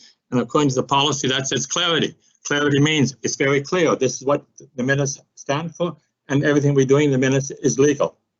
Because that's one of our policies, that we are not supposed to be doing anything against, we're not supposed to be doing anything against any laws of the government, of any municipality, or anything like that. So why can we go against the Public School Act in our minutes when we know that it's illegal? Okay, Don, I think I'm going to satisfy both of you here. We did ask from the purpose of the committee was to review the minutes and to consider consistency, transparency, and clarity, and give Stacy some clear guidelines as how to do minutes. If you as a trustee see that we are doing something wrong with regard to the way that we run meetings, you can certainly bring something up. It is separate, but you can bring something up to let us know. So there's nothing wrong, Don, with what you're saying. But as far as this committee is going, and maybe this committee then wants to say, here's the things that we need to go ahead and do with consideration to consistency and transparency. And then you turn around and say, you can turn around and say, you know what, we don't think that we're following the Public Schools Act, and here are some of the things to go ahead and do. So part of it is we did ask for consideration with consistency, the purpose of the committee, transparency, and clarity. If out of your findings you're saying that we're doing something wrong, can you bring something up to the board to consider? You can. But we are looking for a policy to be with regard to the way that we're doing minutes. And so part of it is to sharing with Stacy, so she's very clear what we're asking. So what I'm saying is, I do want you to go forward with bringing a policy together. If there are things that we're not doing that is against the Public Schools Act, please bring it to our attention. The board then will decide where we go with it. Well, we did that. We did that already. That's one discussion with the board, and some trustees criticized that. We brought it forward. It says in there. Well, we were discussing. We realized there are some things that were wrong, but we didn't want to discuss it as a committee. But we wanted to discuss with the board, and that's what I'm saying. We didn't go above. We're saying that we still want to discuss this with the board. Okay. Can I step in? I just thought I would create a motion and see if this works for you. That the board directs the ad hoc minute committee to continue with creating a policy in regards to consistency, clarity, and transparency for the minutes and the agendas of the Sunrise School Division Board. And bring back to the board. We could bring it back in a month or 2 months or whatever, if you want a month, quickly. I think that we want to get it done as quickly as possible, Diane, because I do think that we want to be fair to Stacy as to, hey, this is what we're looking for. I know people's time is valuable, but we want to try to get it back as soon as possible. So if you're making that motion, can you read it out again, Diane? The board directs the ad hoc minute committee to create a policy for the minutes and agendas that would be, I don't know, I'm trying to get the words consistency, clarity, and transparency in there, and bring it back to the board by the first meeting in April. Okay, so I'm going to give you a couple minutes to do this. We'll come back to it, but let's get a motion together for it, Diane. And I can type. Yeah. Okay. And let's do that. Okay. So we'll come back to it. Don't let me forget that. Thank you for doing this. We're going to move on. Thank you for the committee, the ad hoc committee, 811. 812 is an STA liaison, and Trustee Inslee, you're our liaison trustee. Our committee member, so I'm going to give you the floor, Karen. Okay, thank you, Mr. Chairman. I had to spit that one out. Sorry, Karen. Yeah, I'm the STA liaison, and we're going to be actually having our first committee meeting of this year on Thursday, the 11th of this month, so next week. And I will bring back a report to the board on matters discussed on the agenda. So I will bring a report back at the next board meeting. Thanks, Karen. Appreciate it. Do you know when that would be? I'd hope, looking at the calendar, if the FTA is meeting on the 11th, I would like to bring the report back for the board meeting on the 16th, but I think what I will propose is that I will reconnect with you possibly on the 12th to let you know if the 16th is workable. Does that make sense? Is that doable? Well, the only thing is that you need to get it in to get it out. If it's going to be any kind of a written report, you need to get it to Kathy by the 12th so that it can go out in the board package. So Okay. maybe it won't be able to get it back for the 16th, but you'll get it back, I guess, as soon as possible. Either the 16th, either the 16th or April the 6th. Okay, yeah. So I'll keep you posted. Kathy, will that work? Yeah, you're correct. Anything needs to be uploaded to our system for the 16th by the 12th, so the Friday prior. So we might not be able to get it for the 16th. We'll see where we get to. But Okay. 16th or April the 6th, whenever you can, Karen, wherever you are. Okay. Thank you. Professional Development MSBA Annual Conference is on the 19th. I think that Stacy has registered people for it. Is there any comment? Anybody want to make comment about it? Kathy, is there any comment from you? What time does it start? Do we know what time it starts? So in the in-camera, when we return to in-camera, there are some directions that we'll be able to give to all the board members. There's a handout and times and agendas and all that stuff, so we'll go through that with you in camera. Okay. Ross, it starts for you at 6 o'clock in the morning. Just wanted to let you know. Just kidding. All right, financial monitoring report. So be it resolved that the board adopt the financial monitoring report for the month ending January 2021, reviewed by the Finance Committee on February 24th, 2021. I need a mover and a seconder. Trustee Rowland. Moved by Trustee Rowland, seconded by? I'll second. Reed. Trustee Reed. So Trustee Rowland, it was reviewed by the Finance Committee. Did you want to add anything to this? The only thing that maybe I would add at this time is that as the Finance Committee, we have decided to review the monitoring report. And we'll be talking about it again in the future, but nothing to change at this time. Okay. So any comments? Hearing none, we'll vote.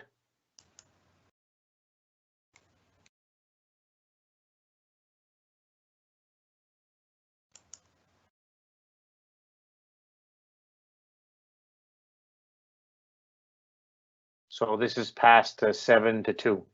Thank you. Where am I? Finance monitoring reports. So board correspondence. So we have a bunch of correspondence, 11.2, 11.3, and 11.4, a lot having to do with the Manitoba Teacher Society and bargaining and MSBA. Nice to know some information. Nicole Dougal parents looking for a sign. It's in the Clipper on February the 23rd. We have upcoming board meetings on March the 16th and April the 6th.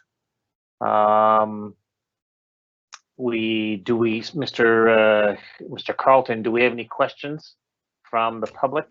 14.1. No, I have no further questions. I do want to point out, and I won't read it. I believe that Kathy addressed a concern regarding band, but we did have a question from Mrs. Hebert earlier on this afternoon.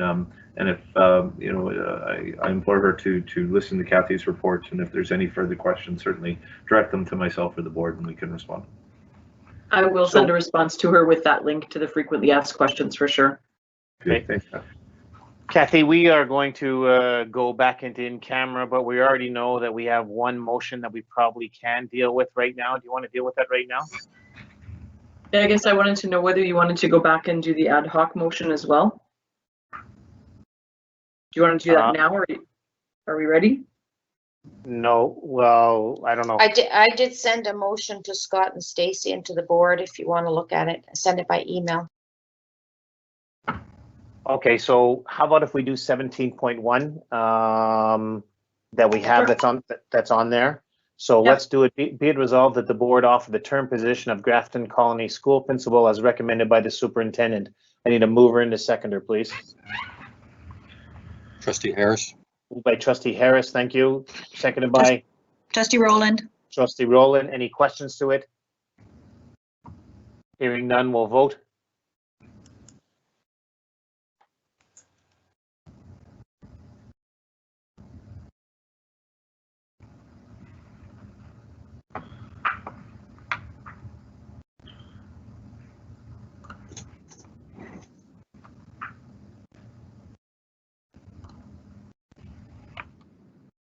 So that was past 9-0. Thank you for that. Can I just bring up a question? Sorry. If we had a question from somebody in the public, should the question not be read out? So Karen, I asked Scott, and Scott said that he didn't have any questions. I did have the one from earlier this afternoon, Paul. I'd forwarded. I'm certainly happy to read it. That's the board's will. Okay, is that what you're talking about, Karen?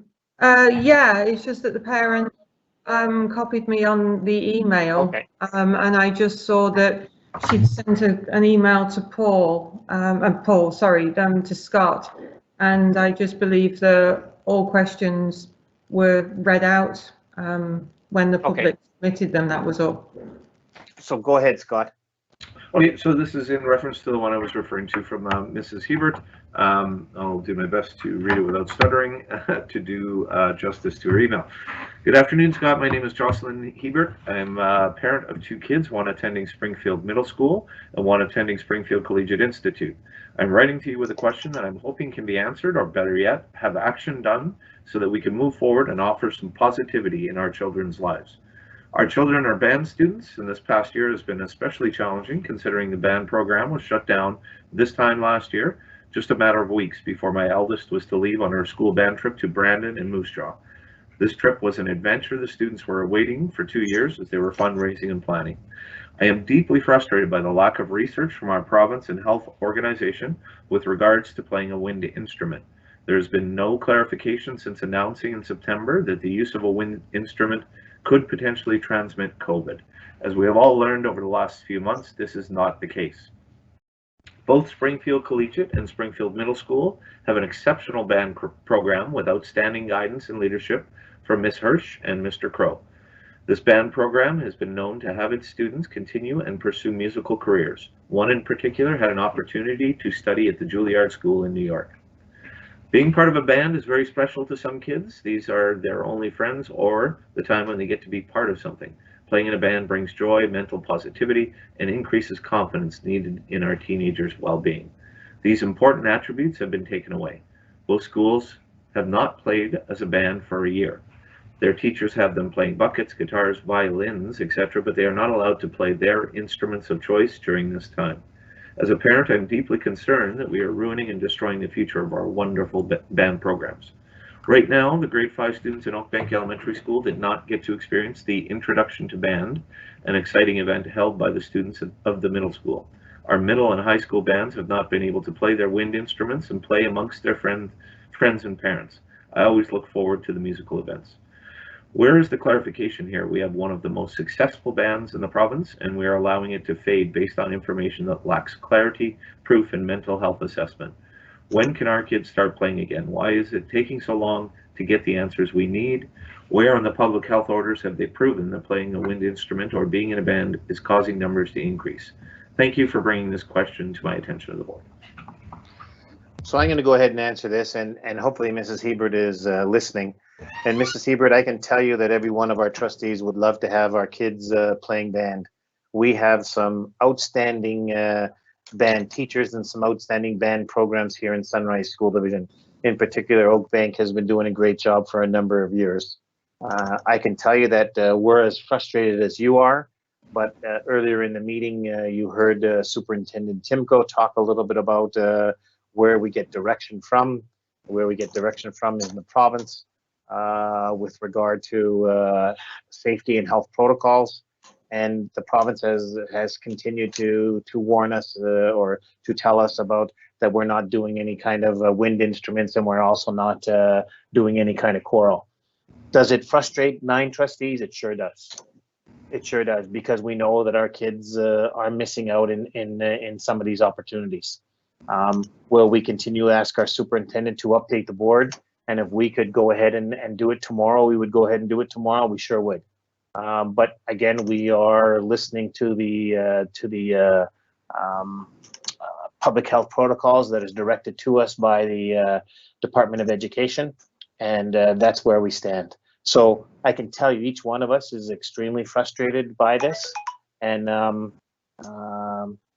do you know what? We're going to continue to try to support kids in any way we can, and we understand that you're extremely frustrated.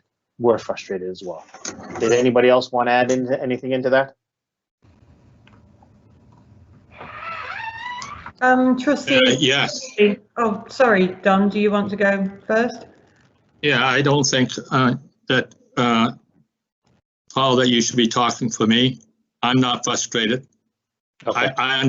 I understand very clearly what that we should be following the rules of the province, and I'm not frustrated that we have to follow the rules. I don't like that. I agree that I would rather have them play the band than everything else, but I'm not frustrated that we have to follow the rules. This is a doctor talking. I'm thinking that I like to listen to experts. They tell me that if they play wind instrument, there's a danger of having COVID. And I think that if we're going to have the case of COVID to decrease in Manitoba, we got to continue to follow the health rules and not do whatever we feel like doing. Thanks, Trustee Nicol. Trustee Inslee? Yeah, I just wanted to ask Superintendent Kathy, you said that you were going to follow up with this parent. Do you have a timeline, just so if she's watching that she knows when you... You're smiling. What time I go to bed and whether she's going to email. Yeah, actually. Well, I don't know what time we're going to finish tonight, and I'm a 5:30 in the morning gal, so tomorrow sometime. Yeah, that's okay. No, I wasn't expecting tonight. I just was, in case the parents watching, that she kind of had a rough, guideline. Thank you. Thank you for that. Anyone else? Okay. I do want to get in that other motion before we go back into in camera. That's a motion that was given out by Trustee Duma. So the motion reads that the Board of Trustees direct the ad hoc minute committee to continue to meet and create an agenda minutes policy that reflects transparency, clarity, and consistency for board minutes, and to bring back the policy to the board by the first regular meeting in April. I need a mover and a seconder. I'll move it, Trustee Inslee. Trustee Inslee, second. I'll second it, Trustee Duma. Trustee Duma, any comments to this motion from anyone? Yes. Trustee Harris. Go ahead, Trustee Harris. So I have a question. Why do we have a policy committee if we're asking some other committee to make policy? Just to be blunt.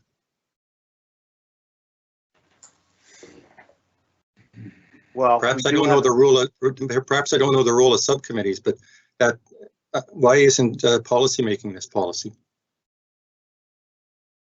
Well, I do think that we tasked this group to go ahead and do this, and we're giving that opportunity for this group to come back and put together a policy on it. I have one vote against, but if it's 8-1, that's the way it'll be. So, thank you, Trustee Nicol. Well, I don't think we're creating a policy. I think we're creating a procedure. So I'd like to make an amendment to it. Two words. I'd like to say create agenda minutes procedure that reflects transparency, clarity, consistency and legality for board meetings. I think the meeting's got to be legal in order for us to continue to do any work. So that's my amendment. So you want to take two amendments. You want to change the word policy to procedures, and after consistency for legal board minutes, right? Yes, that's just one amendment. Okay, Trustee Inslee, are you okay with that amendment? Yes, I'm okay with it. Trustee Duma, are you okay with that amendment?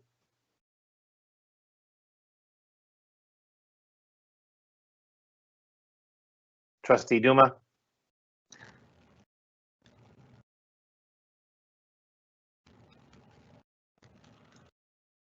Sorry, Trustee Duma, have I lost you?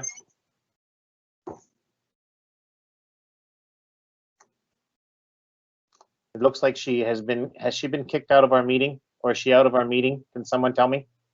Yeah, it looks as though she is off the meeting right now, so it might be an internet issue where she is not connected.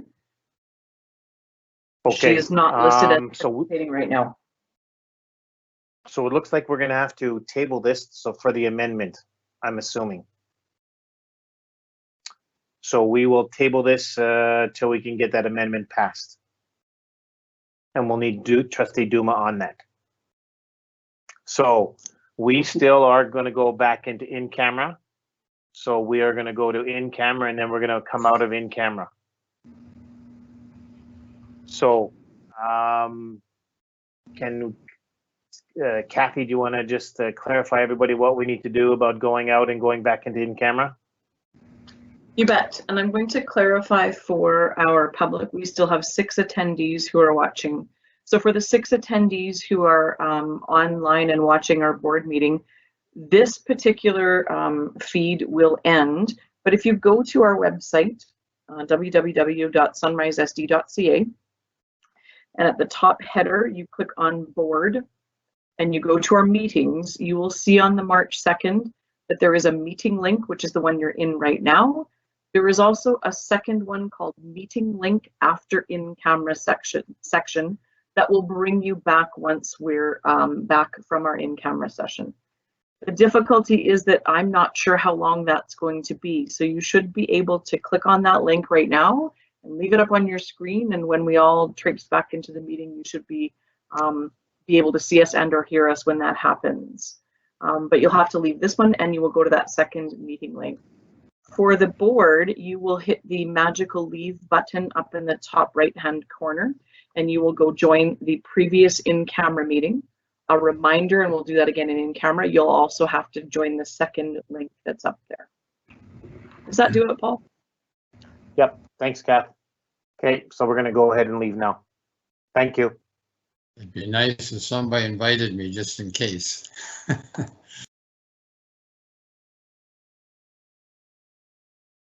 3, 2, 1.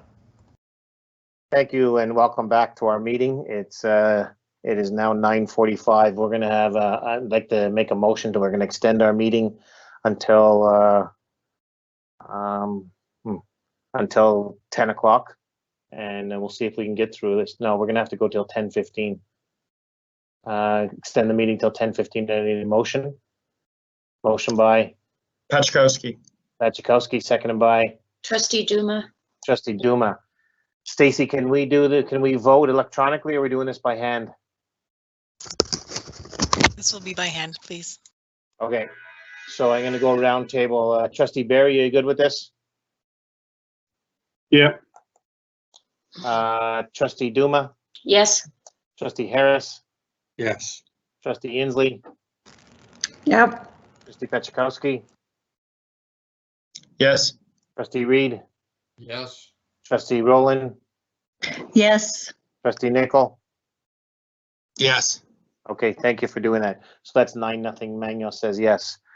So we had a motion on the floor, and the motion was, and it was amended. So I'm going to read the amended motion that the Board of Trustees direct the ad hoc committee to continue to meet and create an agenda minutes procedure that reflects transparency, clarity, and consistency for legal board minutes, and to bring back the policy to the board by the first regular meeting. It was moved by, I'm pretty sure it was moved by Trustee Inslee and seconded by Trustee Duma. Inslee gave me that she was fine with the amendment. Trustee Duma, are you okay with the amendment? I don't know what the amendment is. So I just read it out. The amendment was to change policy to procedure and to add the word for legal board minutes. Take out policy, put in procedure, and add in for legal board minutes. No, I wouldn't be in favor of that. It loses the spirit of what it's about. Okay, so let's pass on this motion. And maybe we'll come back to it later on in our meeting. Let's move on to. Can I just add a comment? Because I listened to Trustee Harris being concerned. I caught a piece of him being concerned that it was not a policy committee motion. So what I would wonder about, just to save the time of the policy committee and the work that the ad hoc committee has already done, that instead of saying that it is sent to the board on April the 1st, that we just say that we send it to the policy committee for review and they can bring it back to the board. But let's get the work done, since we've already got a lot of it in our heads, and then send it to the policy committee if they want to jig it with other policies to make sure it works. So just change the motion to actually say, send it to the policy committee after we've created it. So point of order. I made an amendment, and I moved the amendment. And if I don't have a seconder for the amendment, that's okay. But if I have a seconder, then we have to vote on that before we go on to any other amendments. Okay, so the amendment we asked Diane, and she wasn't fine with it. It doesn't matter whether she's not fine with it or not, because you don't ask the mover and the seconder. It's an amendment, and anybody can make an amendment as long as you have a seconder. It's on the floor. I may not get a seconder, but then it's not on the floor then. So just to state, I think that I'm allowed to speak to the amendment, and that's what I was speaking to, that I didn't agree with it. If it's been first and seconded, it hasn't been seconded. It hasn't been seconded yet. So Trustee Inslee was fine with the amendment. There is not a seconder. Is there anyone else that wants to second this amendment?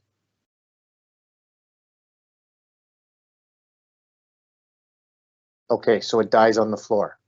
Trustee Duma, you're suggesting is that the board that we put it in here, that you have this brought to the Board of Trustees, direct the ad hoc committee to meet and develop an agenda and policy, bring it to the policy committee.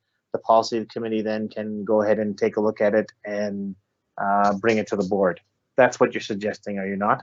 Well, I'm suggesting, yeah, that maybe the language of the motion could just say that it would be a drafted policy, like that would, and that we would send it to the policy committee instead of directly to the board. And that way we don't take the policy committee's role out of the loop. But so also, if Trustee Duma's making a motion to amend, I will second that motion. Okay. So you're the second in the motion. So the motion to read that the Board of Trustees direct the ad hoc committee to continue to meet and create a draft agenda minutes policy that reflects transparency, clarity, and consistency for the board minutes, and to bring to the policy committee for review.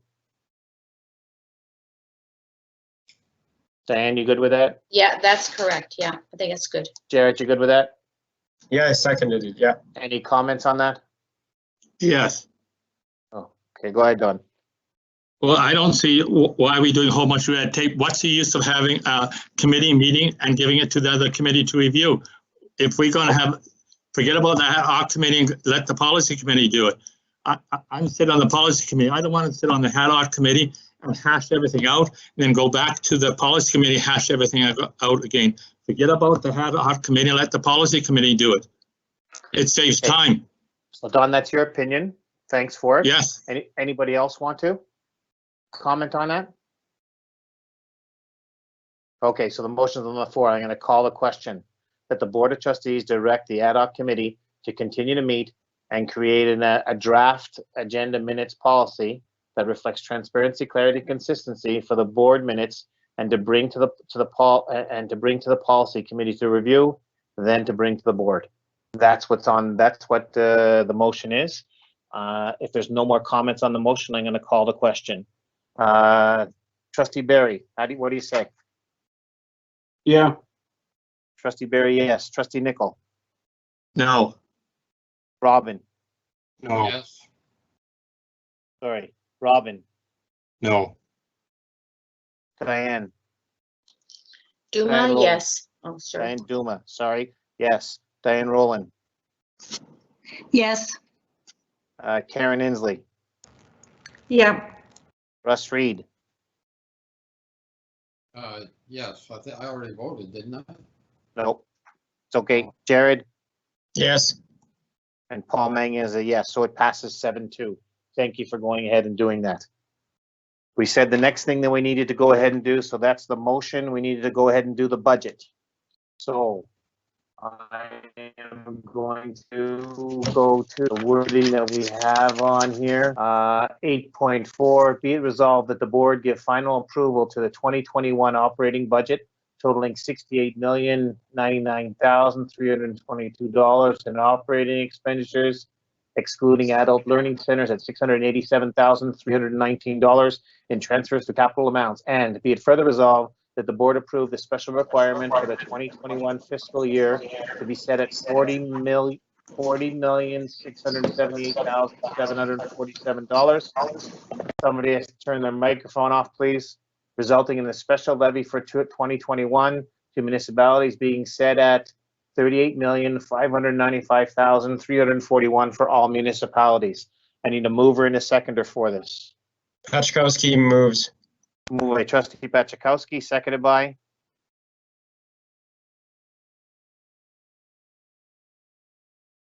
Harris. Trustee Harris. Thank you. So I'm going to give everybody an opportunity to speak to this motion, and then we're going to go ahead and call the vote. So, Trustee Barry, floor is yours.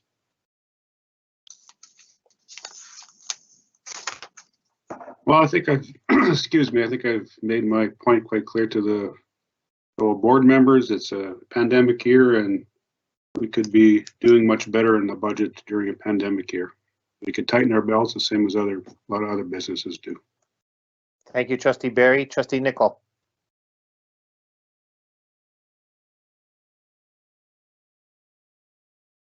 Trustee Nickel. I'm going to talk. First of all, I wasn't able to find out where the resolution was, so I'm still trying to find out where the resolution is because I can't find it. But it's on the agenda 8.4. Oh, okay. Okay, I'm speaking in favor of the budget. I agree that it is a pandemic year, but we're looking at the education of students, and what's happening is that we are going to reduce the mill rate. We're asking the public only for the same amount of money that we asked last year, even though that we know last year was about a 2% cost of living increase. So therefore, what we're doing is that we really, in order to get that mill rate down, we did increase the budget a little bit, but below the cost of living, because the cost of living at 2% at a $70,000 thing would be 1.4 million, and I don't believe that we increased the budget by 1.4 million. I'm looking for the education of a student, and I don't believe that education of students should be suffering. And this budget was recommended, I believe it was recommended by the administration, by the educational part of it and also the financial part of it. I think both of them are recommending that we accept this budget. When we hired those two of them, we hired them to give expert advice to us. And I think that we should be passing this budget because to me, the primary concern of why I become a trustee was to improve the education of our students. And I believe that if we reduce the budget any substantial amount, if we suggest reduce it by $100,000, so it saves everybody $5.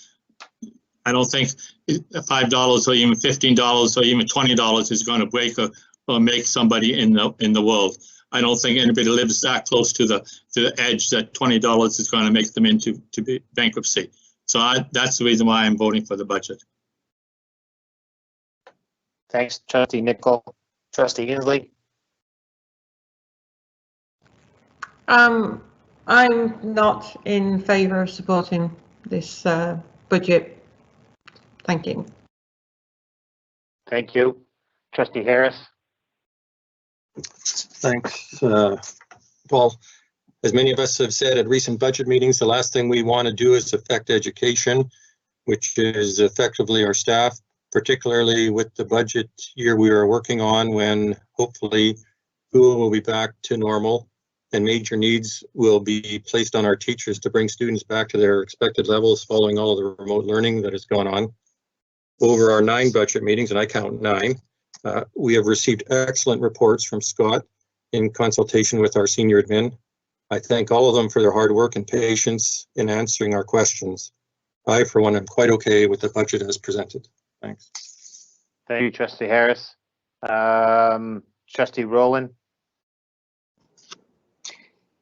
I would just like to comment that I'm fairly proud of this budget that we've done. We are having a reduction in our mill rates, which we can be proud of, and able to maintain the resources that we provided from last year, and same tax level for our taxpayers, amount of money, actually less.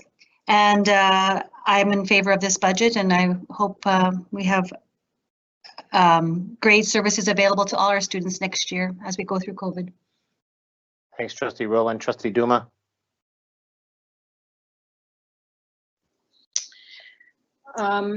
My position on the budget that's being presented is that I'm unprepared to commit to this budget. I believe that we have done some work, but our work is unfinished. I'm referring to the public budget presentation. That was not a successful public budget presentation because we had a failure in the internet and the system that we provided, so people weren't able to come on board and present. And I believe that the board needs to, along with the budget, provide a statement of commitment to the public about how and what we're spending on the money for and how it's going to be spent. So I think there's pieces of this budget that are not completed yet, and that's why I'm not prepared to pass it right now. Thank you, Trustee Duma. Trustee Pachikowski? Thank you, Mr. Chairman. I'll try and be short. Although it's been a very difficult year for many people in all of our communities, I think nobody can deny that. We are facing inevitably many uncontrollable cost increases that have affected our budget. You know, there's no reductions that I believe, I'm supporting this budget because there's no reductions that I believe that we can make that will have a meaningful impact on a further reduction in the mill rate without hurting our students. You know, we've reduced this budget in quite a few areas. There's been substantial increases, but most of those increases have occurred, as I said, in uncontrollable areas, a lot of it to do with salary and benefits.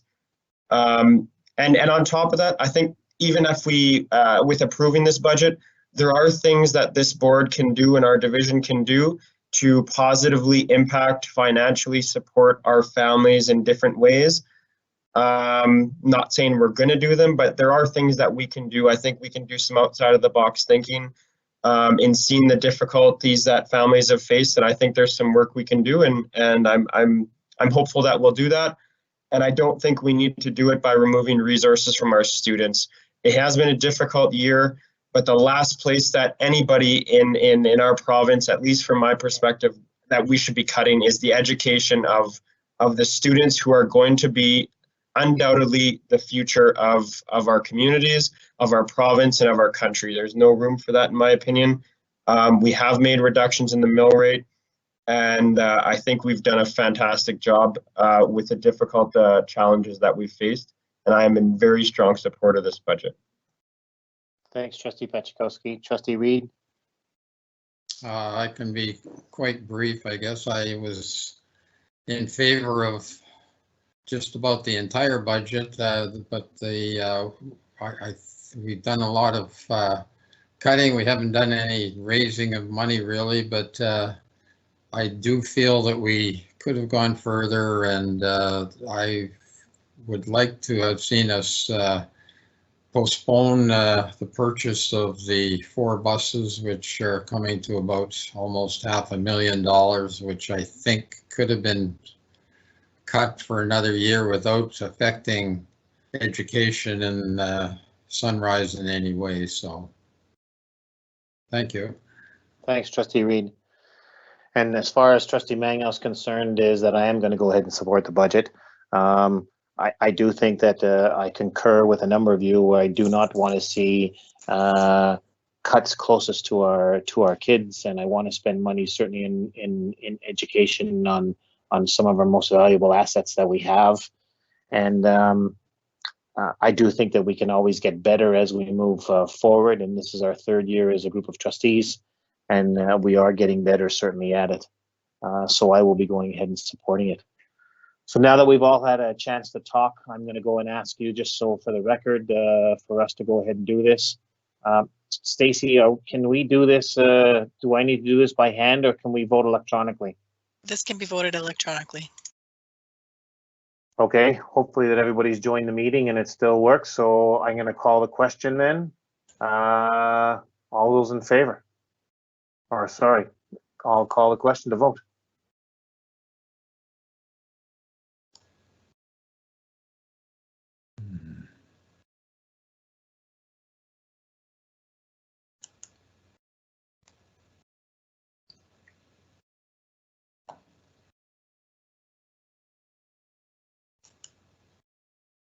I'm not seeing any place to vote, Paul. So have you joined the meeting, Russ? You'll have to rejoin the meeting. I believe I did. Stacy, is he joined the meeting? In the ESB, Russ, not the Teams meeting, but in ESB. Stacy, has he joined? Sorry, I'm just opening up another screen because that's right to check. One moment, please. Where does it show up in the agenda? So you need to go back to where we are in the agenda and go underneath the calendar, and again go back to join the meeting in ESB. I think I found it. It's in the agenda. It's 8.4, Russ. Yeah.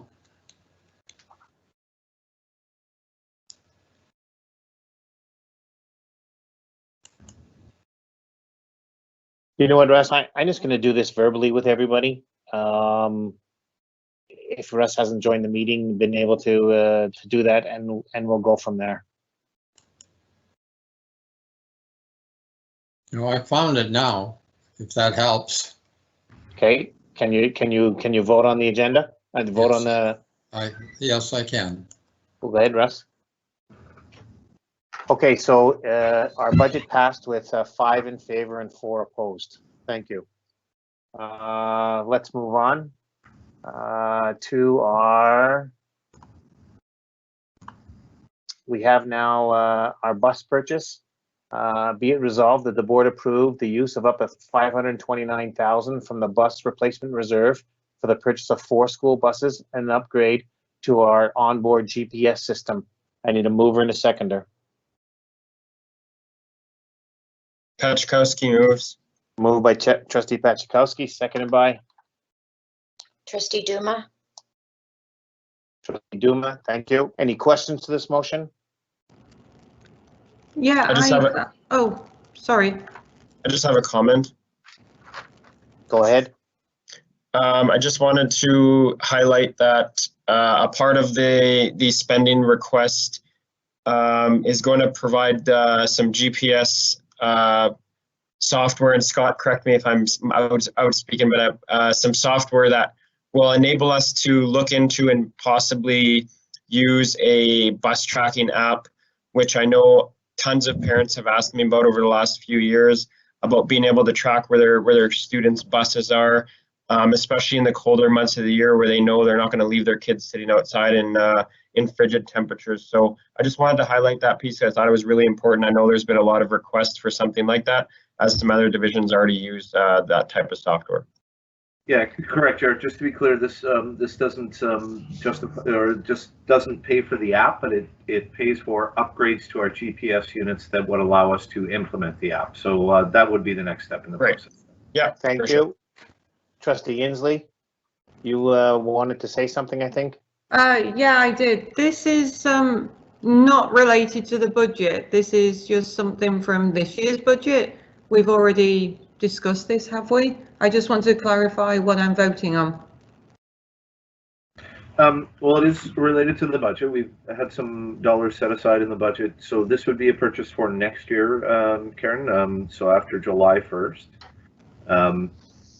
So this has been presented a couple of times. The ask, Jason presented in front of the board on the repair of some engines that would result in a decrease in the number of buses he would ask for. And we do have dollars set aside in the budget that was just approved for this purchase. So we're not asking for anything more? This is not additional, correct. This is what has been presented and is in the budget. Oh, okay. Thank you for clarifying. You bet. Any other comments? Hearing none, we'll vote.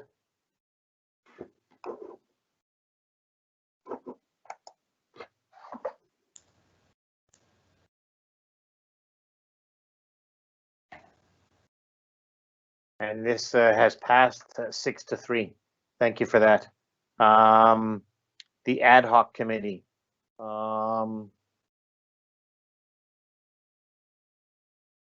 So we've done that with the ad hoc committee, am I not mistaken? So the only thing that we need to go ahead and do is the committee with the committee with for negotiations. Is that not right? Yeah, we just need to form the committee. That's Okay. correct. Well, I'm not sure, Stacy, if you added that to the agenda. Stace, can you let me know, or is that just, it would be a business coming from in camera, I believe. Yeah, I was not able to add it to the regular yet, so it will have to be done by hand. Okay. So that we would be a piece that is business items coming from in camera. Okay, so item coming from in camera, we need to form a committee that is that will be form the negotiation committee for the Sunrise Teachers Association. And before we do that, I need to publicly state that I have a conflict of interest with the contract for the Sunrise Teachers. So I will not be participating in anything to do with the Sunrise Teachers Association and their contract. Is there anyone else that wants to comment on that? I'm in the same position. I'll be stepping aside or whatever you call it because I have a conflict of interest as well. Okay, thanks, Russ. So, Jared, I'm going to turn this over to you then, and you can go ahead and form the. Yes, sir. No, go ahead. That's it. So, Jared, I'm going to turn this over to you. Jared, I'm going to turn this over to you, and then you can go ahead and form the committee. Sure. Okay. So maybe we'll go. So we know Paul has a conflict, or Trustee Magnan has a conflict, Trustee Reed has a conflict. I'll just go quickly through again. We went through it in camera, but I'll just double check and confirm. So I'll just go around to the other trustees and see if they're interested in sitting on the committee, and we'll go from there. We may not need to vote. So Trustee Duma, you said you were initially interested. Are you still interested? Yes, I am. Okay. Trustee Nickel. I'm still interested. Trustee Barry. No, I don't. I'm quite busy now. No, unfortunately, no. Sounds like we have enough participants anyways. Okay. Trustee Rowland, you initially said you were interested. Are you still interested?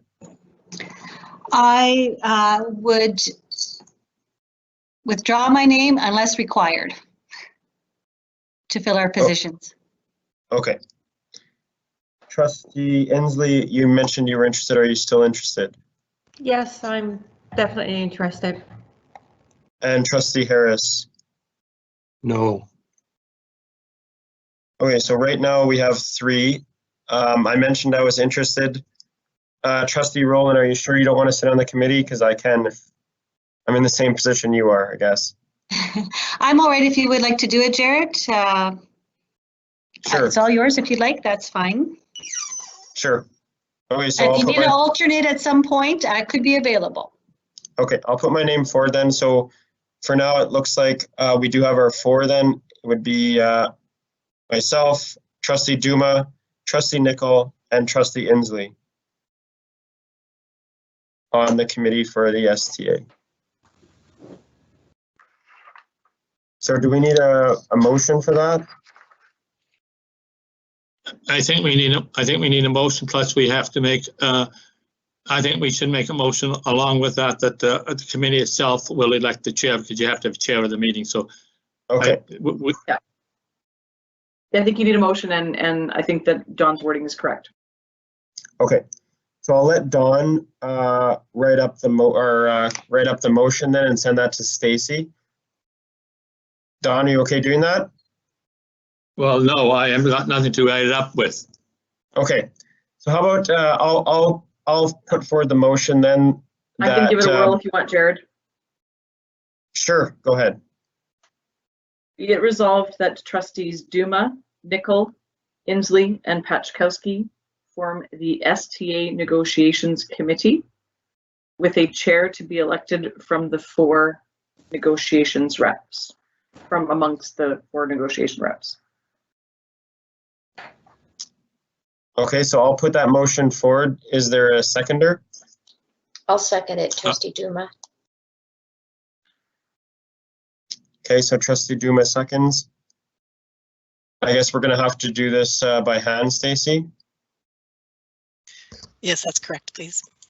Okay, so I'll start with Trustee Magnon. So I abstain. Yeah, okay. Trustee Duma, Yes, in favor. Trustee Nickel, Yes. Trustee Barry, Yes. Trustee Rowland, Yes, Trustee Inslee, Yep. Trustee Reed, Yes. Trustee Harris, Yes. and yes for myself. So we had 8 yeses and 1 abstention, and it passed, or it was carried. Paul, I'll turn the meeting back over to you at this point. So I don't think that we have anything else on that we need to go ahead and do from coming out of in camera, is there? Kathy and Scott, was there anything else that we needed to do? I don't think so. So I think I have everything on my list checked off, so if I've forgotten something, someone else can jump in. No, I believe we're good as well. Okay, so I think that we can go to an adjournment. So Pachkowski will make a motion to adjourn at 10:15. Good night, guys. Thanks very much. Nice work, guys. Have a good night, everybody. Good night. Good night, everybody. Good night. Good night, all. Good night.